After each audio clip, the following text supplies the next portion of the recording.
Hello, and welcome to another episode of the Listener Podcast. As you can see, I'm not in the studio, but I'm still here. I'm still in the building. Your boy is still doing the episode. I'm just not in the studio. Don't worry about where I'm at.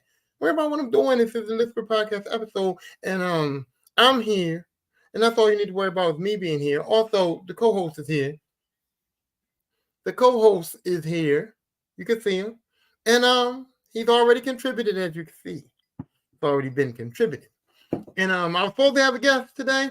But once again, we was uncoordinated, colored people time or whatever you want to call it. I don't know. We didn't get coordinated properly. So he may be here, he may not be here. I gave him the link.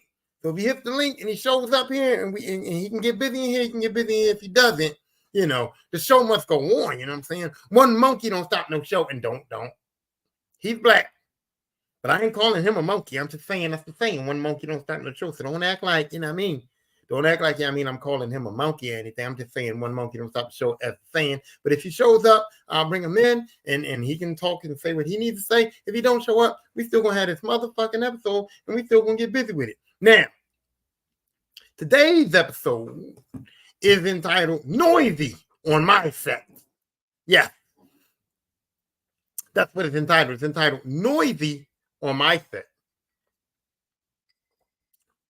Because if I owned a company, or if I had production, or if I worked for Nickelodeon, or if I was on any set, or if any of my kids ever get famous, or if this face ever goes on the TV, not the YouTube, but the TV, if I ever be famous and I have a set to be on, my man Jamal from the Starting Five Podcast, he does movies, he works in the industry. So maybe one day I might be in a movie, but it's going to be real noisy.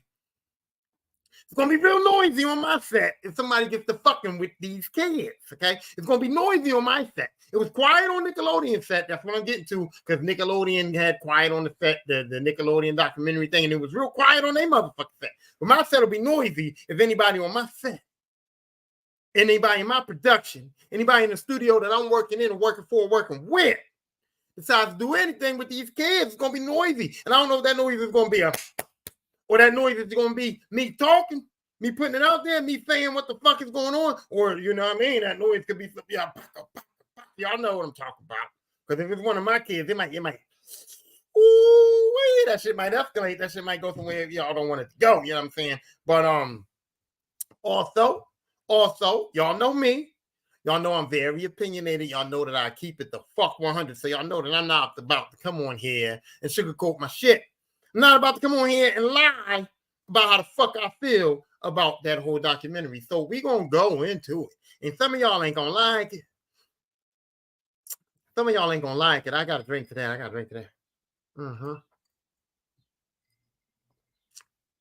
Shit. Some of y'all ain't gonna like it. Because some of y'all don't like my point of view. Because some of y'all don't like hearing what may be true or not.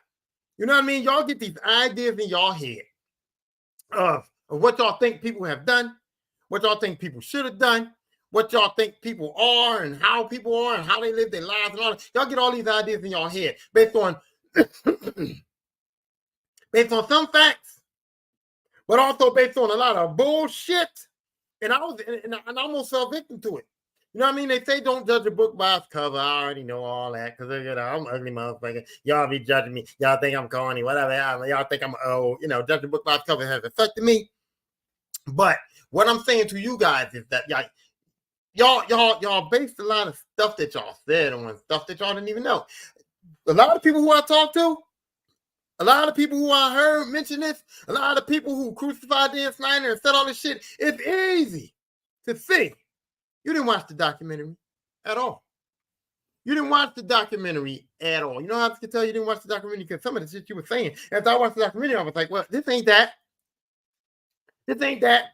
I was like, how do you feel this way about this documentary? Now, I can diversity. That ain't the word. I can say distinctively that some of you people might honestly believe your bullshit. Some of you people might honestly believe that that's how you feel about the situation that happened, even after watching this documentary. But for me, I got to tell the truth.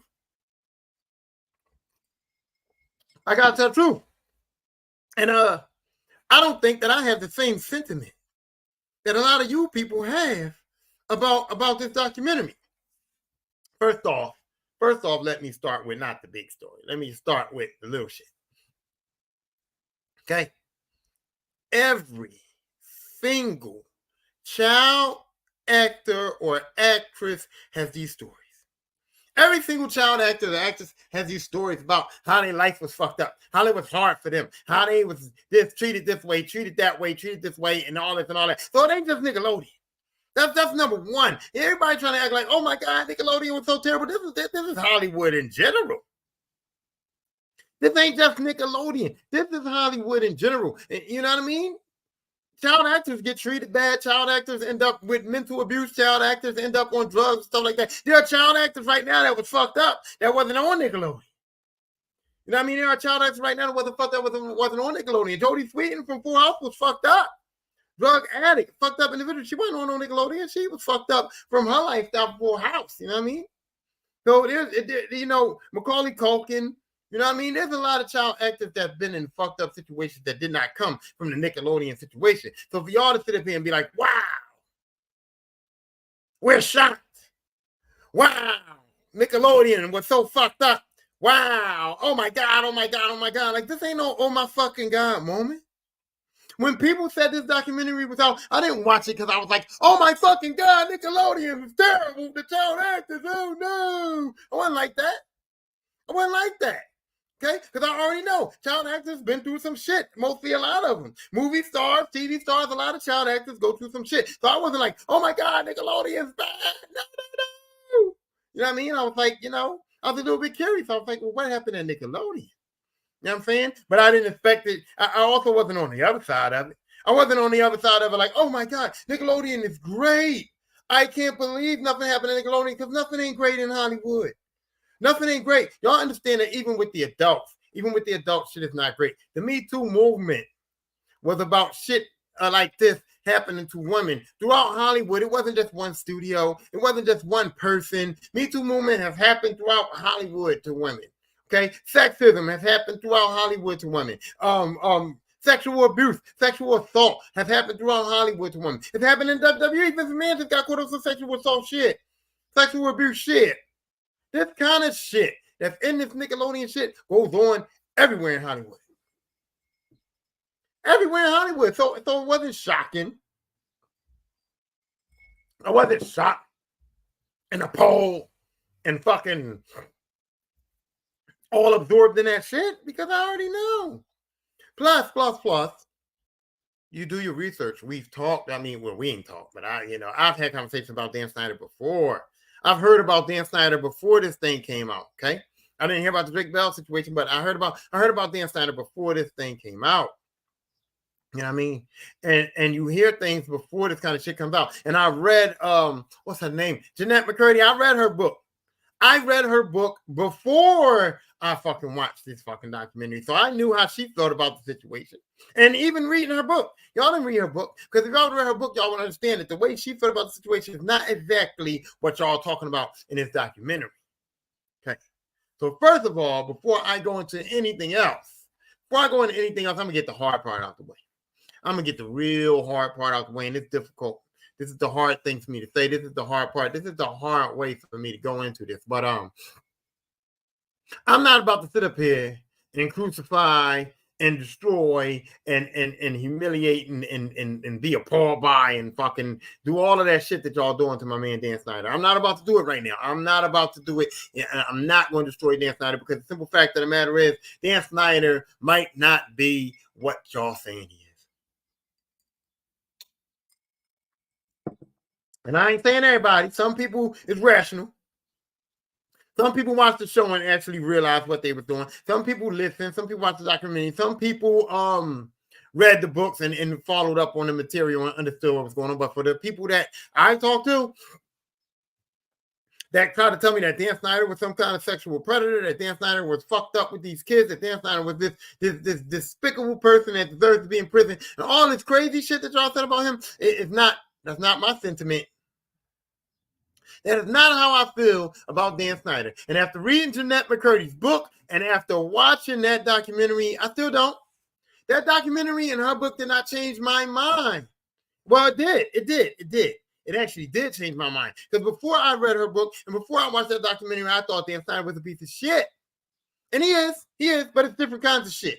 You know what I mean? Like Dan Snyder is not the real bad shit. You know what I'm saying? He's a piece of shit. But he's like a regular piece of shit. Like you go to the bathroom, you feel like you got shit, you go in there, you drop a turd. It's a regular little turd. You know what I mean? Ain't no corn in it. You know what I'm saying? It's just regular. It ain't discolored. There's no blood in it. There's no corn in it. It came out whole. It came out easy. It was nice. You wasn't constipated. You didn't have to push. It was like a good shit. Not that any shit is good. It still stank. You know what I'm saying? It still was smelly. It still was nasty. You still don't want to touch it. You still don't want to eat it. You still got to wipe your ass. But it wasn't egregious. It wasn't the kind of shit that make you want to leave your own fucking house. It wasn't that. See what I'm saying? So yeah, Dan Snyder's a piece of shit, but Dan Snyder's a regular old, calm down, I plooped it out piece of shit. That's the kind of piece of shit that he is to me. But he ain't the piece of shit y'all was saying. The shit that y'all was saying that Dan Snyder was the kind of shit that scare you. You know, the kind of shit that don't stop. Don't stop. You know what I'm saying? It just keep on coming and coming and coming like butt pee. But it's shit. And it's just plopping out. And it's all over the place. And it's filling up the toilet. And it's a log that might clog. You know what I'm saying? It's a log that might clog. And it's so stank. It's so stank that you want to get up and leave. But you can't because it's your shit that's coming out your body. You can't move. You can't leave the bathroom. You can't even get up. And you on the toilet and you tapping your foot and you praying. You're praying. And then you turn back and that shit got all kinds of shit in it. Some of it's brown, some of it's green, some of it's red, some of it got corn. It's just despicable. It's a despicable amount. It's despicable shit. It's just totally, it's disturbing to you. Yeah, that's the kind of shit that some of these people at Nickelodeon was. But Dan Snyder was not that kind of shit. Was Dan Snyder a little sexist? Well, it probably was a lot sexist. I say a lot sexist. Dan Snyder was a real sexist motherfucker. But sexist ain't that shitty now, is it? I don't know if sexist is that shitty because sexist is kind of accepted in America. Don't give me that dirty look. Sexism is accepted in this country. Let me just say that. Sexism makes you a piece of shit. It does, but it don't make you a terrible piece of shit. It don't make you the bad piece of shit. You shitty because you sexist, but you're not that level of shit. It's levels to the shit. And I'll say this to say I'll say that to say this. I'm in a union. Everybody know I'm in a union. I do construction. We got a lot of females that work in the construction industry. Okay, and a lot of these men out here are kind of sexist.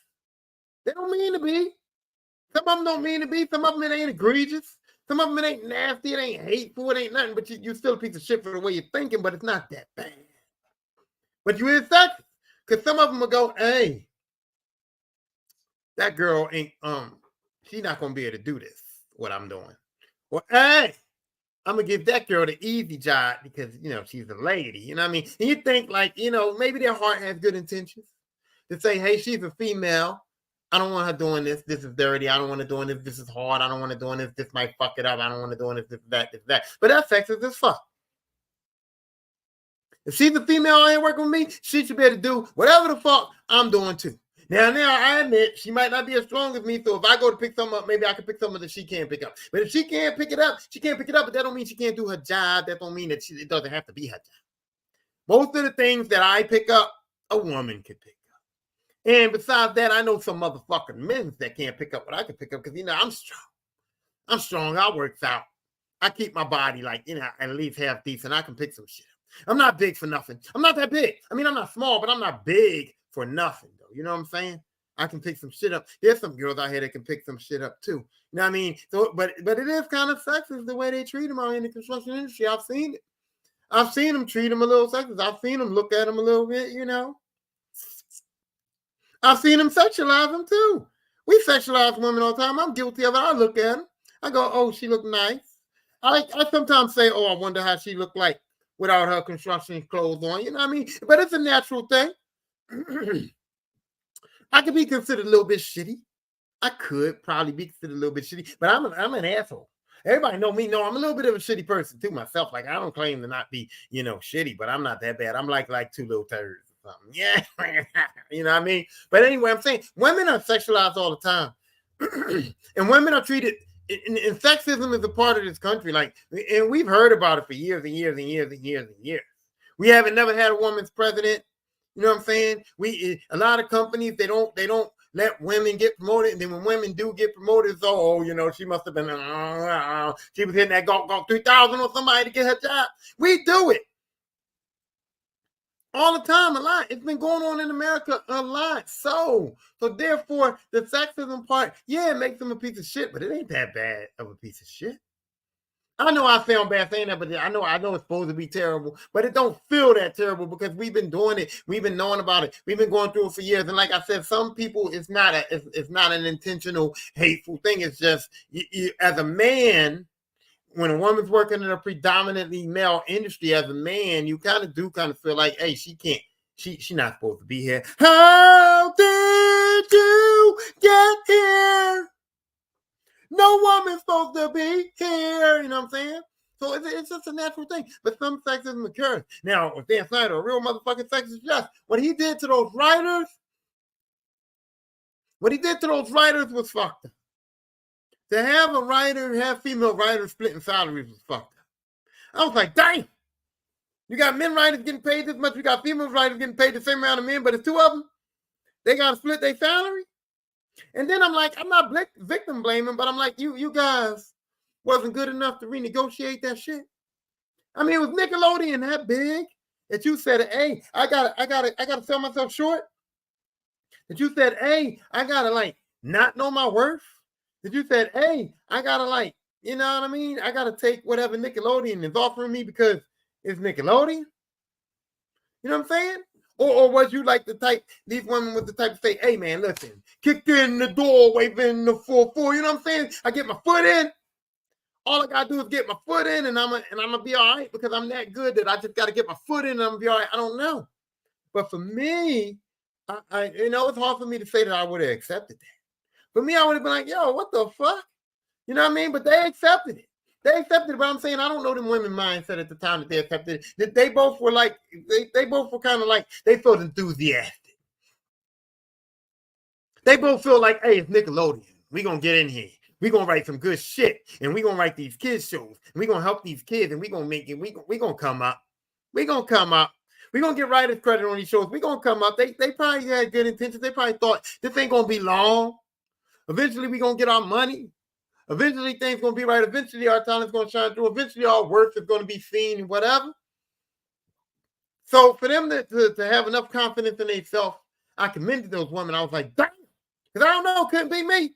Couldn't be me. I got delusions of grandeur about myself. I ain't gonna lie. I think that I'm the best thing since sliced motherfucking bread. And you know, I'll be damn. I'll be goddamn if I split my salary. And I know I'm not a woman. I know I don't got tits. You know what I mean? I know I'm not, you know, a lady. I know what I got down there. I'm not a lady. But I can't speak for women. But I know my mindset, and I think a mindset is man, woman, child. You know, well, no, child can't have adult mindset, but you know what I'm saying? My mindset, I think that even if I was a lady, you know what I'm saying? If I was a lady, I think I still had the same mindset. I don't know though, because I haven't had it hard as a woman has it. But I have had it hard as a black man, and as a black man, I still said hell to the no, no. As a black man, everything I've done, and then I've seen a white man doing, I say, hey, I'm making what he making, right? And if not, I'm not accepting. If I'm not making the same thing as my white counterpart, who I'm better than, because I know I'm better than. I know I'm better than him. As soon as I see a white man, I can look at him and go, yo, I'm better than that dude. And it ain't racist. If the man in particular, there's some white people that I see out here and I go, shit, that motherfucker gets it. It's some white guys at my job that I go, shit, that motherfucker gets it. You know what I mean? But it's also some white folks that I'm like, yo, ain't no way. Ain't no way. You know what I'm saying? Ain't no way that he can be better than me. So ain't no way he should be getting paid more than me. So I understand why they did it. I understand foot in the door. I understand great opportunity. I understand it's Nickelodeon. I understand that it's a woman and you got to build up and we need women in these places. I understand all that. But for me, I said, no, baby, I'm not going to be able to do it. But they did it. They did it. And then how they was treated after doing it, that was terrible. That was bad. That's what made Dan Snyder a piece of shit. Like, damn. But it's hard to. It's kind of like, but all men do this in these kind of industries. You know what I mean? A woman has it harder. You know what I mean? A woman has to do more to get where she wants to be. And I ain't talking about go 3,000. I'm just talking about, in general, she might have to work a little bit harder. In general, men in this business don't like women being better than men in this business. So I did. I kind of commended them. I kind of commended them for fighting. I kind of commended them for still working for this man after all the sexist things that he was doing. The sexual innuendos amongst them, the treating them as inferior to the men, the fucked up pay. The one woman said he made her bend over and act like she was getting taken from the back at a meeting. At the executive board table with all the other people looking, and I was like, whoa, what? Like, damn, Gina. Like, man, that's shitty. Like, goddamn. You know what I mean? So yeah, I see what was going wrong with them.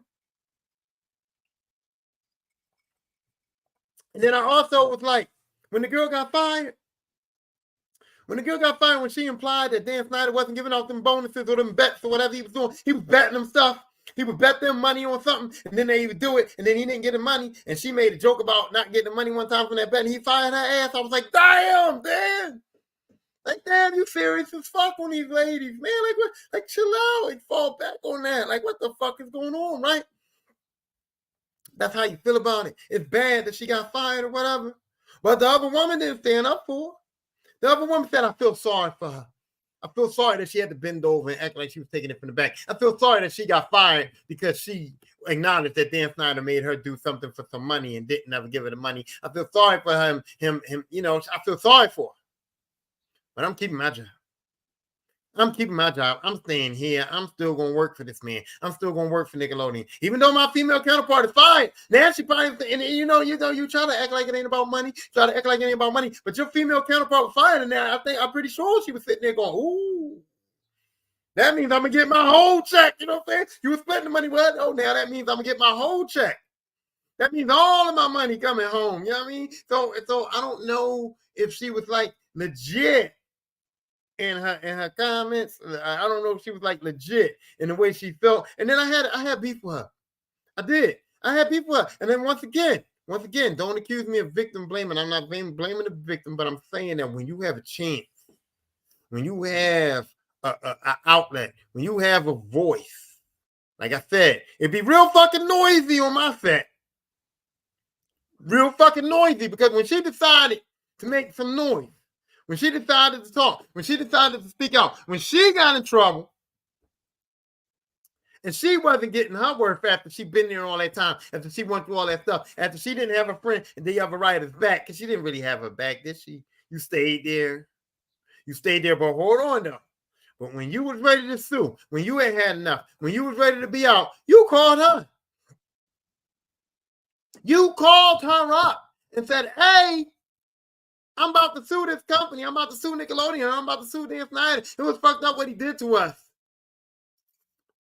If you gonna have my back, if you gonna testify with me, if you gonna tell your side, if you gonna help me with this lawsuit, if you gonna be there for me, friend. She ain't called a friend, but you know what I'm saying? But it would have been like me. I would have been like, no, fuck you. I've been got fired from there, and you didn't sue for me. And I didn't sue, but maybe I should have. And maybe you don't want to fight for somebody who didn't fight for themselves. But no, you didn't help me when I needed help. When I felt like I needed help, you didn't help me when I got fired. You didn't help me, so I don't know about helping you. I don't know about being a part of this. That's me personally. I would have been like that, but she was like, no, of course I got your back. Sue the shit out that motherfucker. Let's go. Let's get it. Let's get that shit. Let's fuck them up. You know what I mean? And you had the opportunity to fuck them up. Now you sitting on this documentary and you talking about how, I sued them and nothing really came of it. Yeah, nothing came of it because you know why? Because when you file lawsuits against them, I tell everybody like this, don't let them settle. Don't let these companies settle. Don't take the money. Don't take the offers. I know lawsuits is about money. But if you were standing on business And you sue him because you really feel some type of way about how he treated you. You really feel some type of way about how these kids are getting treated. You really feel some type of way about this industry. You really feel some type of way about women, and you want to stand up for women. You can't just take the money. You can't just settle because the court cases does something that settling don't do. The court cases does something that settling don't do. Taking shit to a court does something that settling don't do. And you know what it does? It shines bright like a diamond. It shines bright like a diamond. You know what I mean? Going to court shines bright like a diamond. Going to court puts a spotlight on everyone involved. Court TV is a motherfucking thing. Court stories are court stories. They go on the news. They go on social media. They go everywhere. They just like this documentary. Nobody was talking about Dan Snyder. Nobody was talking about this Nickelodeon shit for real. Till this documentary came out, then everybody wanted to talk about it, posting it on social media, all that. You know why? Because it's publicity, it's public, it's bad. What did you do when you sued? What did she do, y'all? She did not do nothing. She sued, she filed a lawsuit. The lawsuit was made public. It was made public. We knew Nickelodeon. We knew Nickelodeon was getting sued, but we didn't know the details of the lawsuit. We didn't know why they was getting sued. We didn't know who was suing them for real. We didn't get any details. And you know what happened? She settled out of court. She even kind of said it. She kind of said, I wanted to make sure I got enough money to be okay because I knew that my career was going to suffer a little bit. She knew her career was going to suffer a little bit. So she wanted to make sure that she got a little something, a little change. But then she on this documentary talking about how that woman was treated. You didn't, you were selfish a little bit to me. I don't care. The victim, y'all can crucify me all you want. She was a little selfish, you know what I'm saying? Because she took the money. She settled. Whereas she would have said, no. If she would have said, no, I'm not settling for that money. I want all of the money. You know what I mean? Whatever she threw for, she settled for whatever they offered. If she would have said, no, I'm not taking no offers. I want all the money, and I'm willing, I'm ready, I'm able to take this all the way to the court. What difference would that have made? Because I think going to the courts would have made a bigger difference. Going to the courts would have probably got Dan Snyder let go before he got let go. Going to the courts would have probably got Nickelodeon to take a long haul look at themselves before they took a long haul look at themselves. Going to the courts would have saved some people. But no, she settled. And she got her money. And she deserved her money. And she deserved to sue. And she deserved to do everything she did. And she ain't wrong. But I'm just saying that had she went to court, I feel like had she went to court, it would have done a little more. Settling picks the rug up and allows Nickelodeon to go and sweep that shit right under it. That's what settling does. You know why? Because nobody knew. Like, we didn't hear about it. If that would have went to court, it would have been on court TV. If that would have went to court, it would have been on the news. Nickelodeon is in court today. This woman is saying all kinds of things. Dan Snyder is in court today. Dan Snyder made a woman bend over the table and act like she was getting hit from the back. We would have known that before this documentary. Information that would have came out in that trial and that court case would have came out, and we would have known all this shit before then. Nickelodeon would have been taking a long, hard look at themselves before then. Dan Snyder would have been let go before he got let go. Differences would have been made at that time. Not now. Well, not a few years ago when people started finding out more stuff, documentary stuff started coming out, Drake Bell started talking. No. Stuff would have happened before that. We could have had some results earlier. That's all I'm saying. I'm not blaming her. I'm not shaming her. I'm just saying, from my perspective, had she went to court, things would have been better. Things would have been different. You know what I'm saying? And so let me get back to Dan Snyder. They said he was sexualizing children, and I don't think I necessarily agree with that. Because when I heard about Dan Snyder having a foot fetish, and believe me, I've been new. Like that ain't nothing new, neither. I've been new because every time I watch, and listen, I came up on all of that shit. And I'm not at that age where Nickelodeon was my shit. You know, I watched all that because all that was around my time frame growing up. I watched all that. I watched the Amanda Show because that was somewhere like near my years to watch them shows like that, right? But I didn't come up on Nickelodeon. I didn't even have cable as a child. So Nickelodeon was a cable channel. I didn't have cable as a child. So I didn't come up on Nickelodeon. But I've seen everything Nickelodeon had to offer because when I started having kids, Nickelodeon was the shit. Zoe 101, Drake and Josh, iCarly, fucking Victorious, fucking Big Time Rush, Drake and Josh. I've seen every single episode of every single fucking teeny bopper Nickelodeon show, SpongeBob, every fucking thing. I've seen every fucking episode of all of those shows because my kids watch them day and night. Night and day, night and day, night and day. My kids did not turn that shit off. Sometimes in my house, Nickelodeon was on from the time I woke up to the time I went to bed. I done saw all of that shit. And I already knew that Dan Snyder or whoever was writing the shows had something wrong going on with feet. I already knew it. There was a lot of feet shit going on in a lot of them shows. And I was like, what's with these feet? I said that before I heard about his little foot fetish, right? But you know what? Dan Snyder explained it a long time ago. When it first was mentioned that Dan Snyder had a foot fetish, he admitted that he had a foot fetish. But he also said that it wasn't sexual. He said it wasn't a sexual foot fetish. He said he thinks feet is funny. He's making comedy shows. Feet are funny. He puts feet in his shows. Putting feet in your mouth is funny. But, having toes and wiggling toes and people touching people's feet, that shit is funny. And I admit, it's funny to me too, because when I see somebody put their toes in their mouth, I'm just like...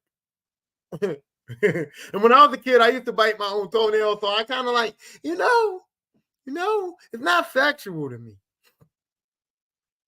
Feet are not sexual to me. Feet are kind of nasty a little bit, but for the most part, feet are more funny to me than sexual. So when I saw all that feet shit, I didn't think, oh, that's sexy. I didn't think, oh, that's about sex. I didn't think, oh, that makes me horny. I thought like, oh, this is kind of nasty a little bit, but also kind of funny. Also kind of funny, you know what I'm saying? So it was like, oh, he's putting his feet on these kids, and that's sexual. And then they was talking about how Zoe 101, how the girl was in short skirts, and the girl was and they was in bikinis a lot, and the girls was in short skirts a lot, and the girl wanted to dress, and she had to wear short skirts all the time and all that, and they were like, oh, he's sexualizing these young kids. And I'm legit going, bitch, where? Bitch, where are these kids being sexualized? Because you know what? When I go to the beach, I see a bunch of teenage girls in bikinis. So if you men out here, or you women out here, or you people out here in the world that have a problem with seeing girls in bikinis on TV, say something about them motherfuckers that left their teenage daughters wear bikinis to the beach. Because it's not sexual. They are on the beach. They're going to get in water, and bikinis are nice. They're comfortable. Girls like them. You know what I mean? It's not sexual. When I go to the beach and I see teenage girls in bikinis, I'm not sexualizing them. Even when I see grown women in bikinis, I'm not sexualizing them. Yeah, you admire somebody. Somebody's nice. You admire them. I mean, but you have to be a real pervert. You have to be a pervert to think pervertedly about young teenage girls in bikinis. So when I watched iCarly, when I watched Zoe 101, when I watched all of these teenage girls on this TV, I didn't sexualize them because they was in a bikini. I didn't sexualize them because they was in short skirts. I didn't sexualize them because they had on halter tops and shit like that. Nobody didn't sexualize them because I'm not a pervert. They're children. I'm not perverted. I'm not pedophilia, a pedo. I'm not that. I don't look at children sexually. So I never sexualizes those kids. So when you're trying to put out a documentary and trying to convince me that these children were sexualized on a children's show, to how? I don't understand that at all. Somebody might have to explain to me. How are they being sexualized? Because last I checked, Zoe 101, them kids was out in California. Last I checked, Victorious, Big Time Rush, all of those kids on these shows is out in California, where it is sunny and hot all the time. Okay? Where teenage girls wear short skirts. Teenage girls wear bikinis in California. Teenage girls wear halter tops in California. So when I say these people are sexualized, I'm like, I don't understand it. And now, hold on, here goes Sharif. What's up? What's up? What's good, brother? I don't know if you was listening to me. I already started. I got into some of the nitty gritty, but let's go ahead. First of all, you can go ahead and introduce yourself. You can tell these people whatever you want them to know about you, whatever. If you want them to find your page, you live there, tell them whatever the fuck you want, Sharif. It's on you. Hey, this ain't no continuous thing. I don't think. I mean, unless this man invite me back, I'm the dog father. Um, I'm just here to discuss. Well, what's the topic I told you. Well, okay. exactly? The topic is the Quiet on the Set document about the Nickelodeon shit. Right. All right, yeah. All right. And I will So, invite you back. You all can right, open anytime you want to fucking come on this joint. I don't play that. I got my licks in. yo, listen. I'm just starting right now. You probably I've been on one, buddy. same shit. Same I've been shit. on one. Cheers. So let me just shit, see, I'm so saying. But let me just what I was saying. What I started out with was that I don't when I first heard about this and people started talking about it, people was telling me that Dan Snyder was this big piece of shit, like this shitty ass person, this fucked up ass dude. And that's what I went in thinking. And then I was just saying to the people how I watched the documentary and he not the piece of shit that they were saying. Like he's a piece of shit, but he ain't the shit that everybody was saying that he was. You know what I mean? I mean, my outtake on it is like he was a piece of shit only because he knew those motherfuckers he hired. He knew those dudes he hired was some bad people, man. He knew that. He mangled around with people and introduced to people and stuff like that. Come on, man. He knew who those dudes was. Like that one guy was like friends with John Wayne Gacy and shit like that. Bruh, he knew that dude had ties to him. And Dan Snyder, I would say he not the biggest piece of shit in the world, but from from my perspective, um, like as it went further on, like his career got bigger and bigger, he got worse. Like he had like certain aspects of him doing the shows and stuff like that. He got worse. Like he might have had a bad sense of humor too. That might be like his biggest knock. His sense of humor was just it was bad. The jokes and it was just bad. So he a piece of shit, but he ain't the biggest piece of shit in the world. From what that documentary showed. Also, I said that the woman that sued Nickelodeon, right? Her settling the lawsuit out of court kind of fucked me up a little bit because I was thinking in my head that had she went to court and had Nickelodeon had to actually go to trial, it would have put more ears and eyes to the situation, and Dan Snyder might have got fired, let go way before he did, and Nickelodeon probably would have made a change way earlier than they did. But in my opinion, her settling out of court gave Nickelodeon a chance to sweep that shit under the rug. Because had they went to trial, people would have known about the trial. People would have heard more shit than what they heard from her. I knew Nickelodeon got sued, but I ain't know the details of the shit. If we would have went to trial, that shit would have been on court TV. That shit would have been on the news. You know what I mean? It would have been big news. It would have been big news. And they would have been a little bit more exposed. So for me, I'm like, I know she was trying to get her money. I know she was a little bit fucked up. But to me, I was like, man, if you wanted to fight the good fight, you should have took that shit all the way up. You know what I mean? She should have made more noise.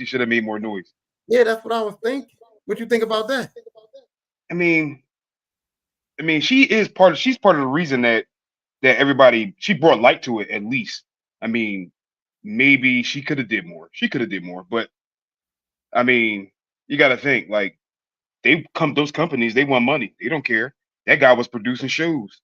He was producing content that people wanted to watch. He was making those kids stars. So, I mean, what else could you? I mean, like they could have even went to trial and had this big trial thing. But I guarantee you, Nickelodeon still would have been the same company. I mean, they hired the one guy back, didn't they? Like somebody else hired the guy after he got out of prison. He only did like what 6 months, 6 years or something like that. He did 16 months, but Nickelodeon ain't hired his ass. Somebody else did. But see, it's the same circle of people. That's the thing too, though. How the fuck that dude get a job? How the fuck he get a job? He should have got a job. Like who's hiring him? I went and they said, "Oh, he got hired for another company. They didn't deal with it." I don't give a fuck. You touch a baby butt, you can't come in my house. You can't talk to me. You can't even get a job interview with my company, dog. Like I'm not putting my name nowhere near your name. That's a bad look. I might give you a job interview so you can come in so I can put some paws on, put these hands on you. Like Exactly. bring you in there and speak you real quick. Pussy, Exactly. you thought this was gonna work for me, bitch? Yeah, Like, he bro. that's crazy because what was his name? Pickle Boy. But yo, so I'm saying like to myself, like, is this dude that good? Did this dude do that good of a job for Nickelodeon at another company? Rape somebody, but I still want him.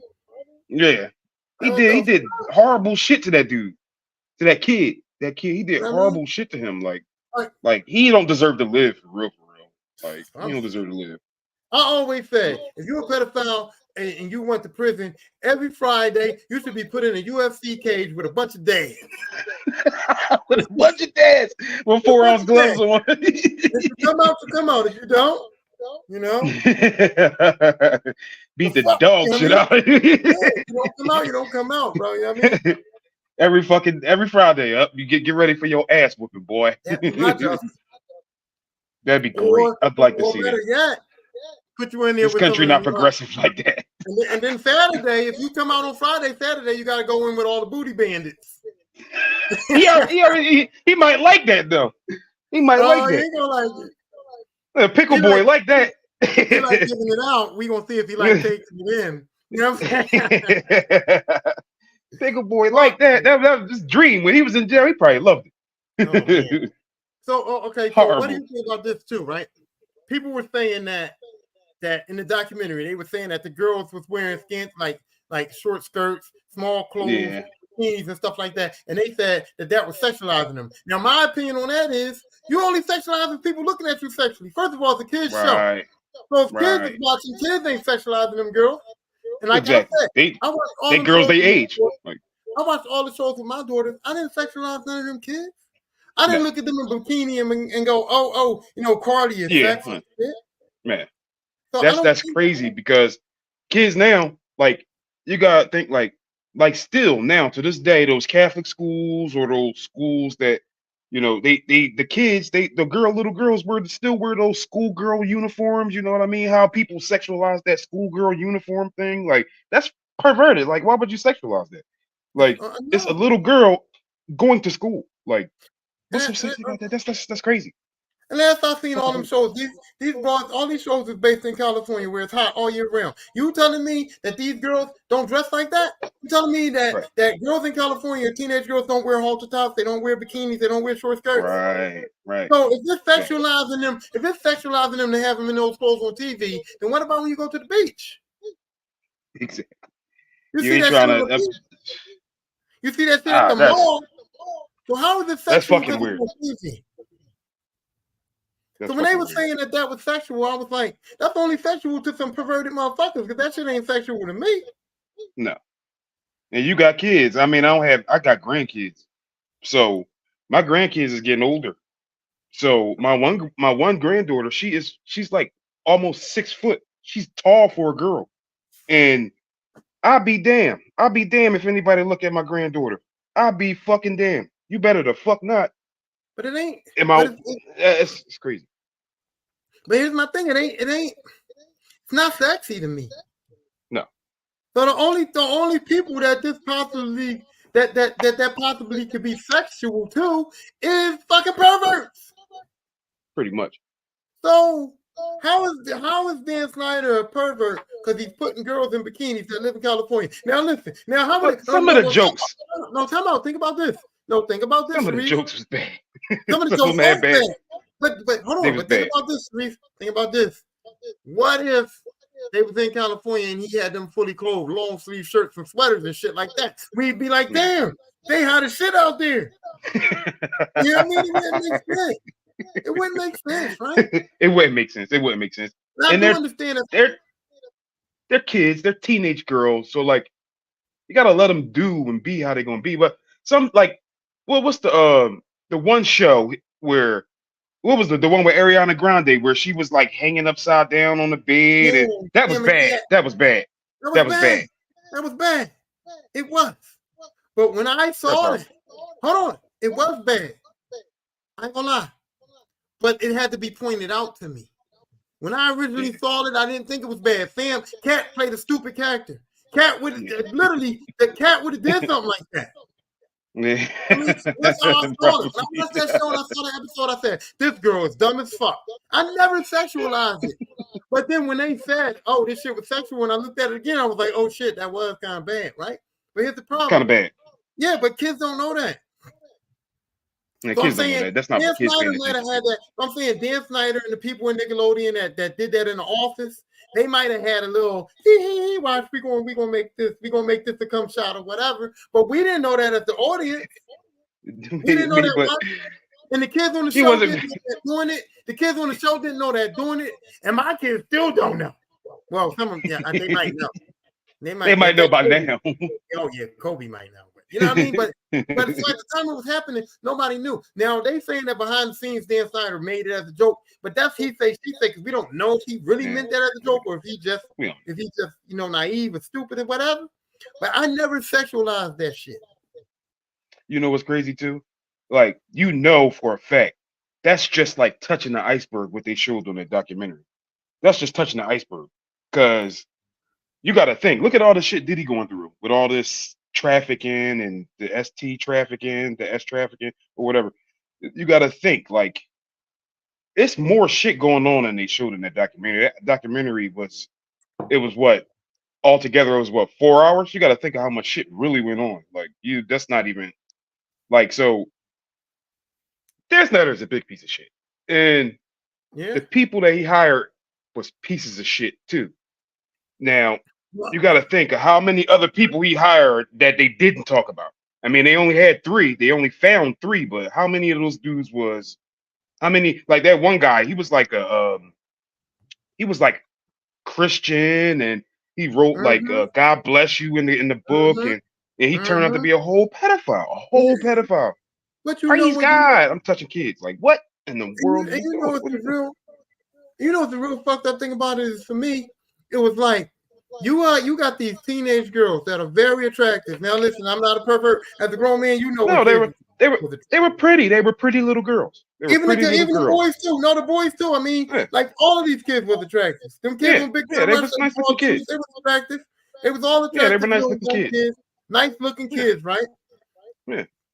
And you're hiring people to work very closely with them. Wardrobe people that might have to put clothes on.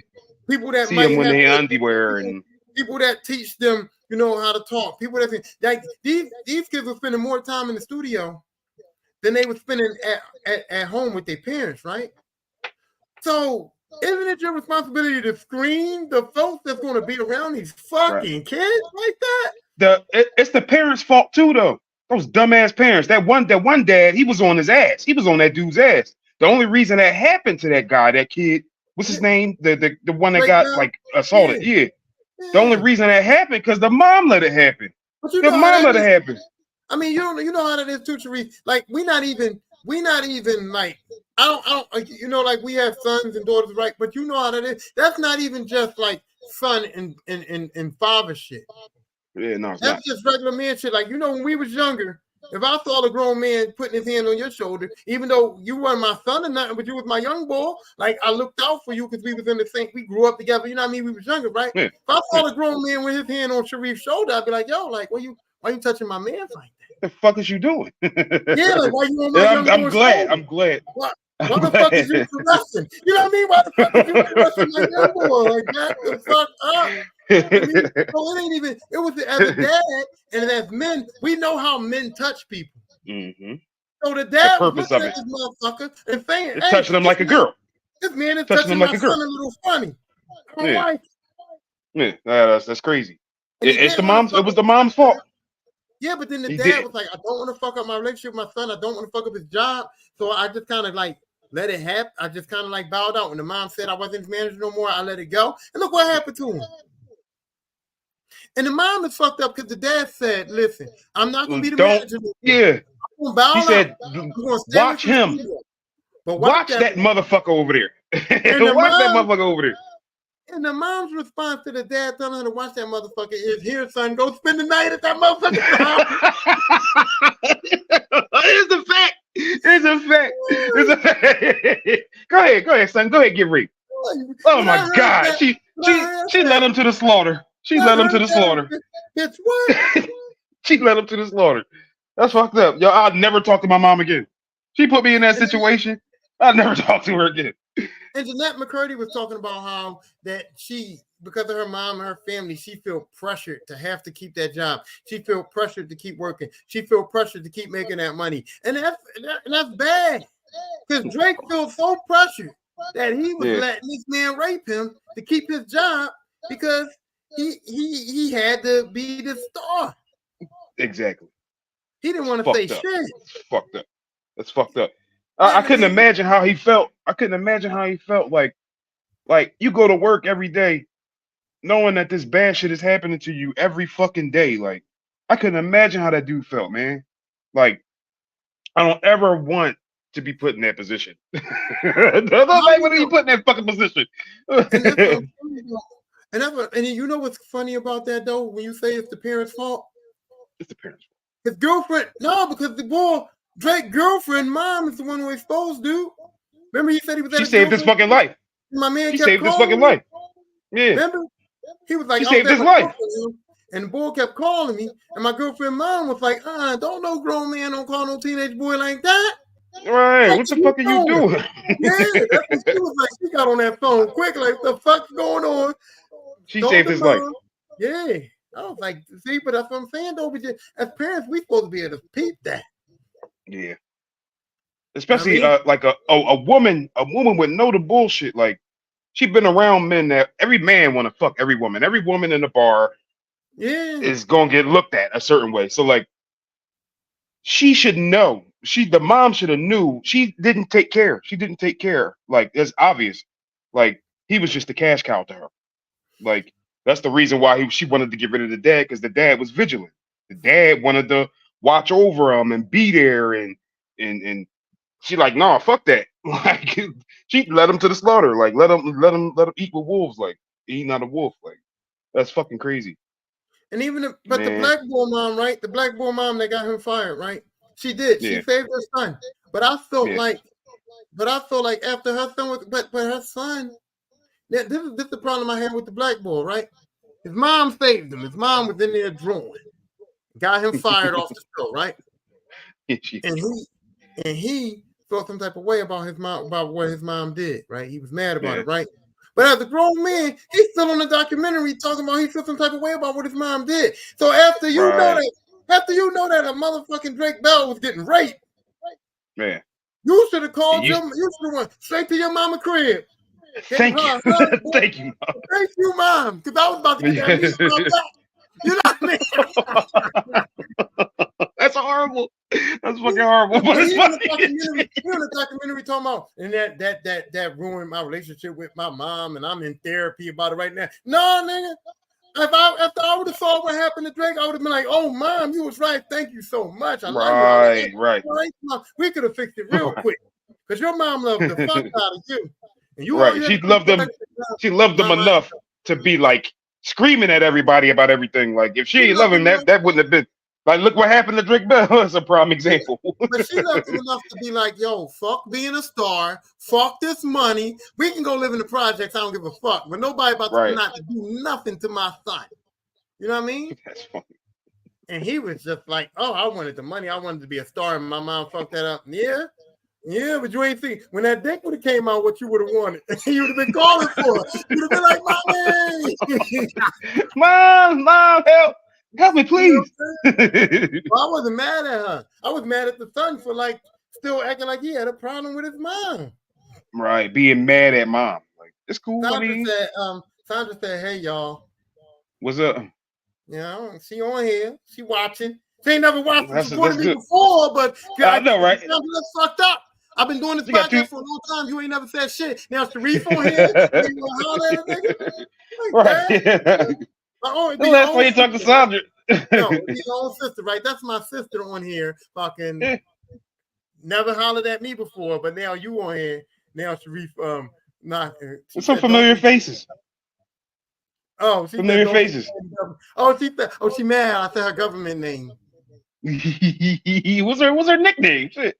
I never know where to go by that. I didn't think you would realize if I would have said Pebbles that you would have known who I was talking about. Why would I not know? Oh, it's Pebbles. Okay, my bad then. I said I ain't say your whole name. Right. Want me to run your whole name down? I run your mama name, everything. I'll run it down. I know, let me stop. Please don't, please don't, please don't. But yeah, so that black mom looked out. Now, the mom that I really was mad about was the mom that remember the bull with emailing the daughter? And the mom was like, oh, he was sending her emails and they was just cool. And then he ended up sending her the butt naked The dick pic and shit, yeah. Where he was jerking off. She was traumatized. He traumatized the shit out that baby. Yeah, That's horrible. See, dudes like him, man. He was like, oh, and then he was like, this is what I do when I'm thinking of you. Oh, no. But that's the. I would have called all the uncles, all the homies after that picture. I would have called if I was the mom. But how do you see a grown man emailing your daughter and you just like, oh, it's cool, he's a nice guy? No, he's a grown man. No, he's a grown-ass man. Like, plus, he works at where she works at. If he want to talk to her, all he gotta wasn't he like he was like the stagehand, so he led the kids from point A to point B. Right. So he talked to her every day. So why he gotta email her when he got home? Right. Yeah, that's crazy. You couldn't say hello to her. You couldn't say hello to her. Say hello to the mom. Say hello to the mom. He's not talking to the mom, he's talking to the baby. I would have straight been like, why you emailing my daughter? What's up? Well, you could have just went to somebody else. You could have went to anybody in Nickelodeon and said, hey, this man's emailing. Is this standard practice for one of your employees to email my baby child? But that girl was like 9 or 11 or something like that. She was like a 9, 10 or 11, something like that. See, this is why I said it's the parents' fault. This is why it's the parents' fault, because did she stop it after that? They didn't say. They didn't say. Is this standard practice for a grown man in your company to email my child at home? At home. And email her dick pics. After that, it would have been on. It would have been on and popping. It would have been nothing nobody could do to keep me off a bull ass. Like, but look, he emailed the dick pics, right? And what did the mom do? She just basically was like, oh, well, painted the black. My daughter's not going to be on the show. You know, she basically took her daughter out of the situation. But you didn't think that it was. You didn't think that there was like 30 other kids still working there.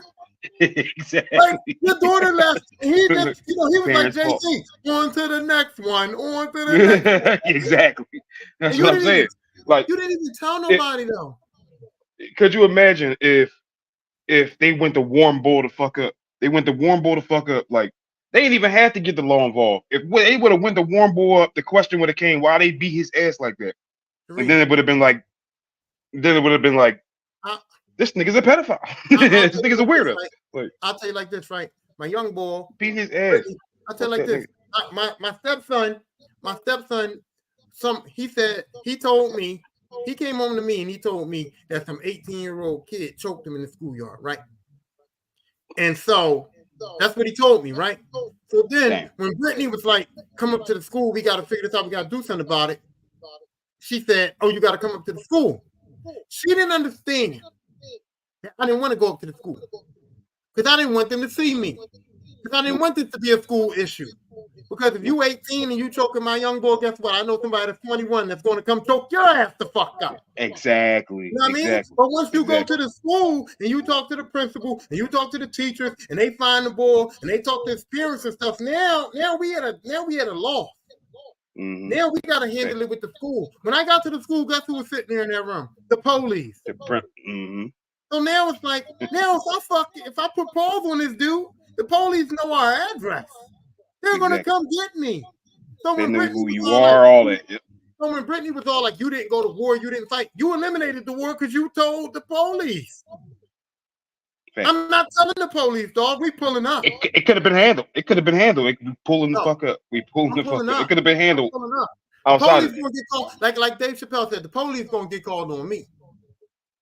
Right. The big black man. The big black man. Yeah, they're gonna get called on you. Either way, somebody would have knew something. Why is this nigga at Nickelodeon Studios trying to put his hands on this white man? Right, exactly. Exactly.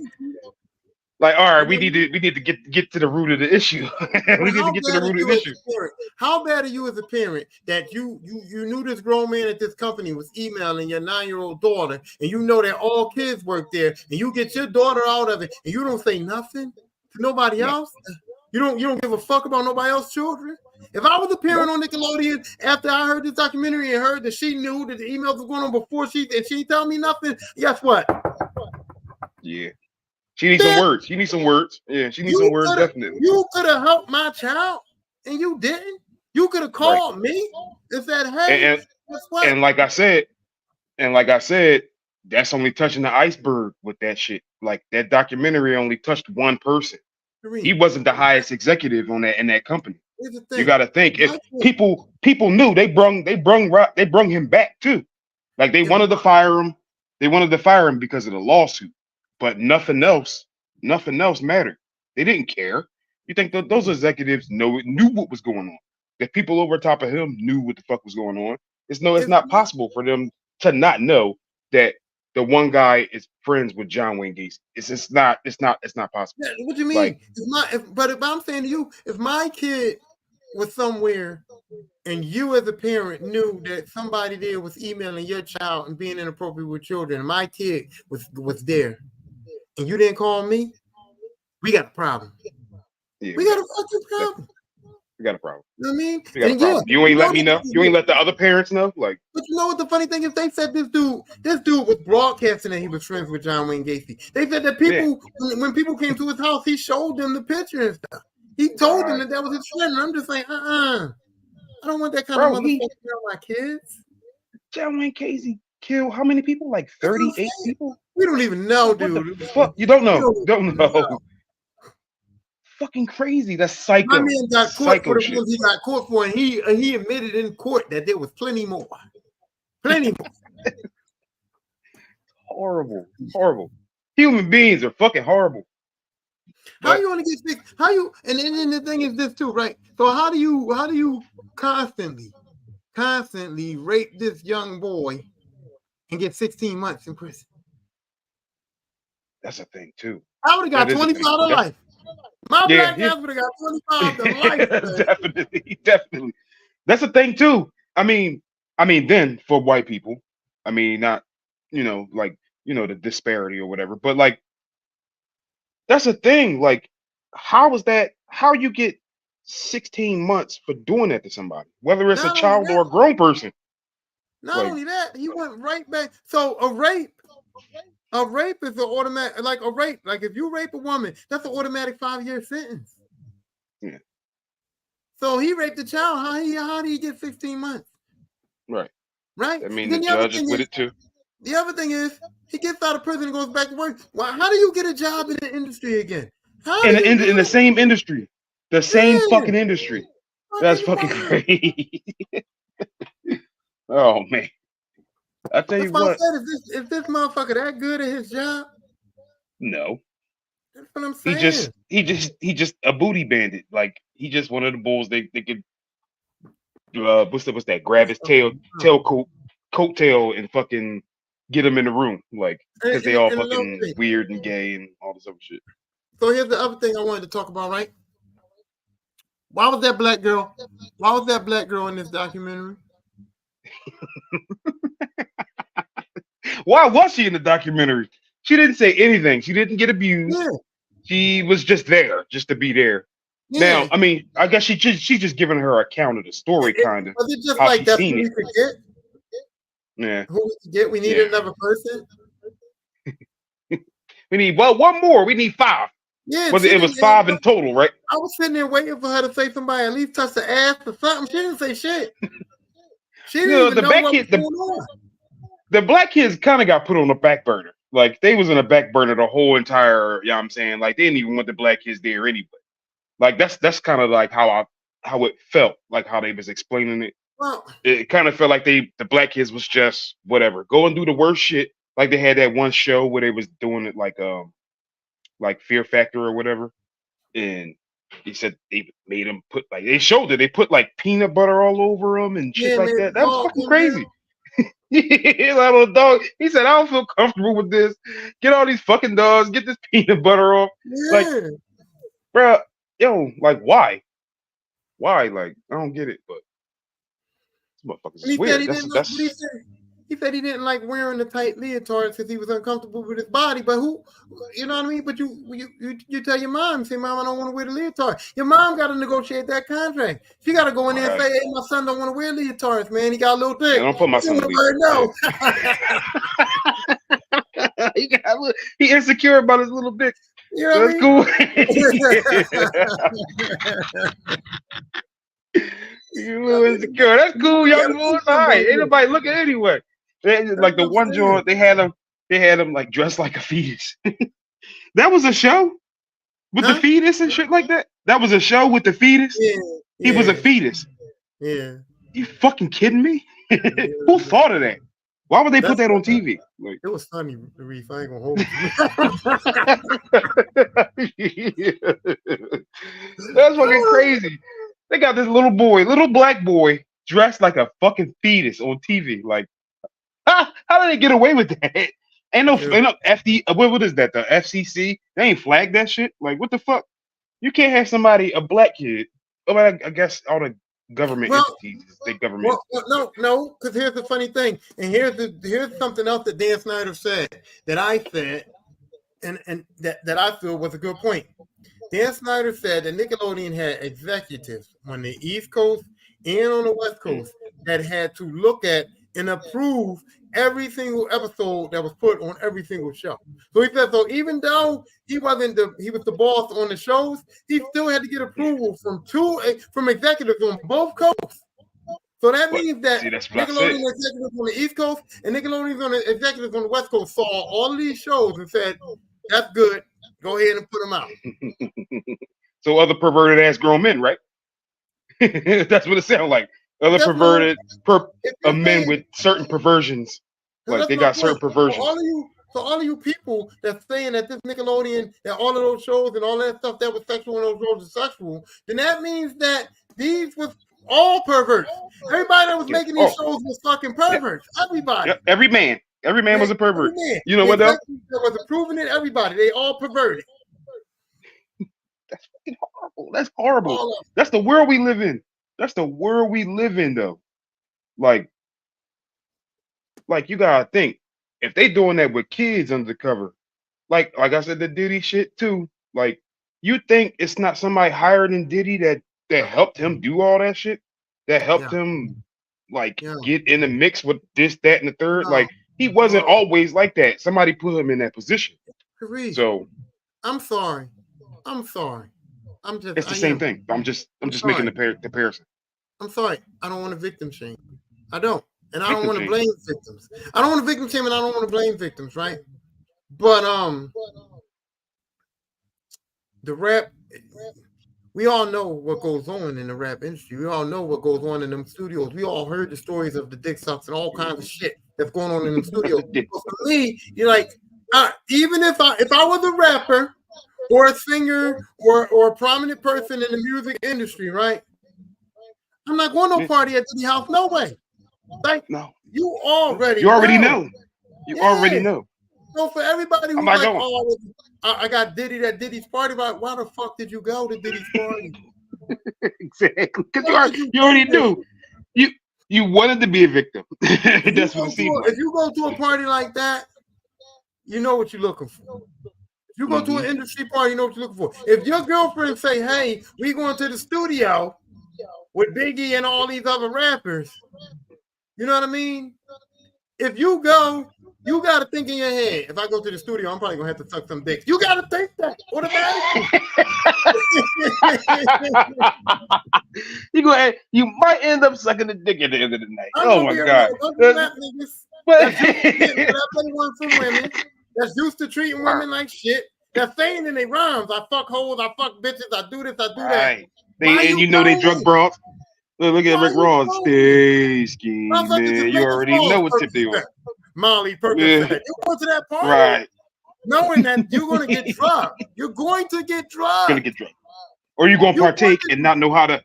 You're going to partake and not know how to control yourself, and then something's going to happen to you. So you want to do it. You want to do it.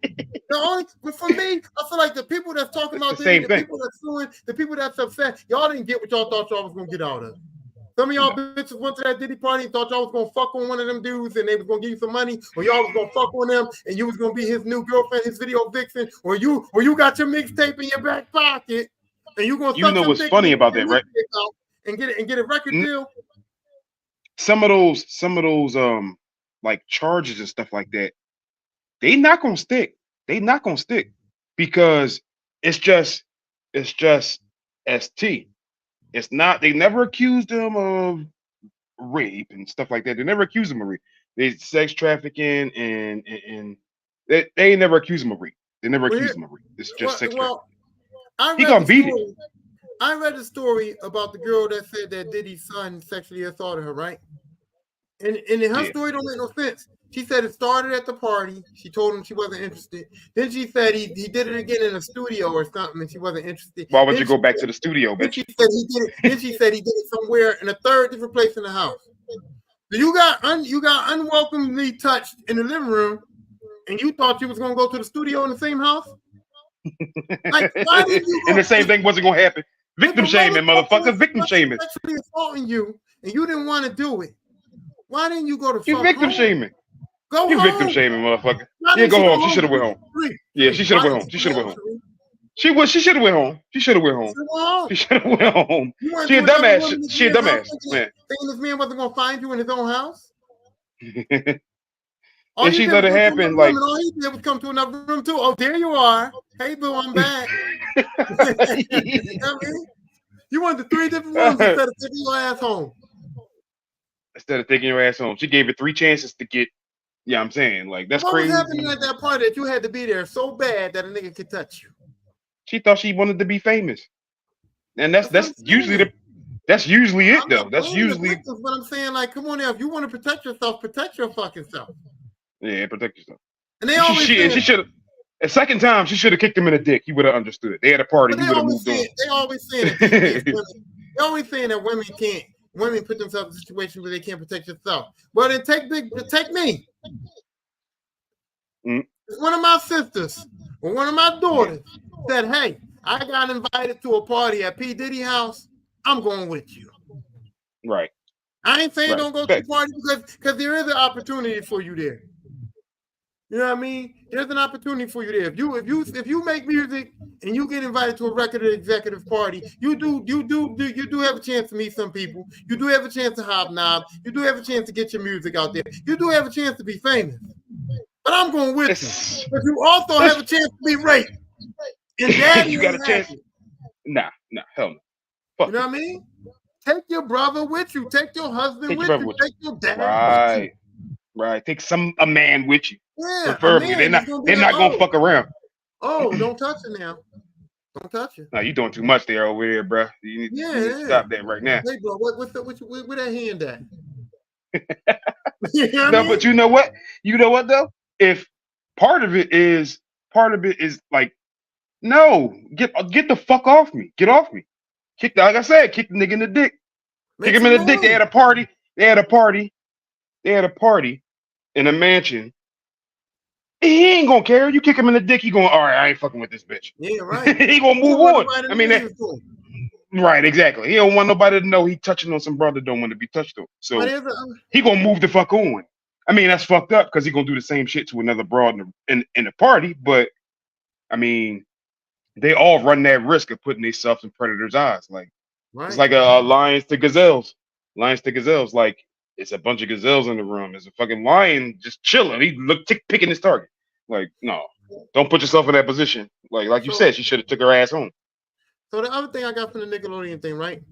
Drake Bell got raped and molested and all that stuff, and he came out with his story, right? But if you notice the documentary, the people that was on there, the kids that was on there was kids that had been fired, kids that didn't become household names, kids that didn't get any stardom, right?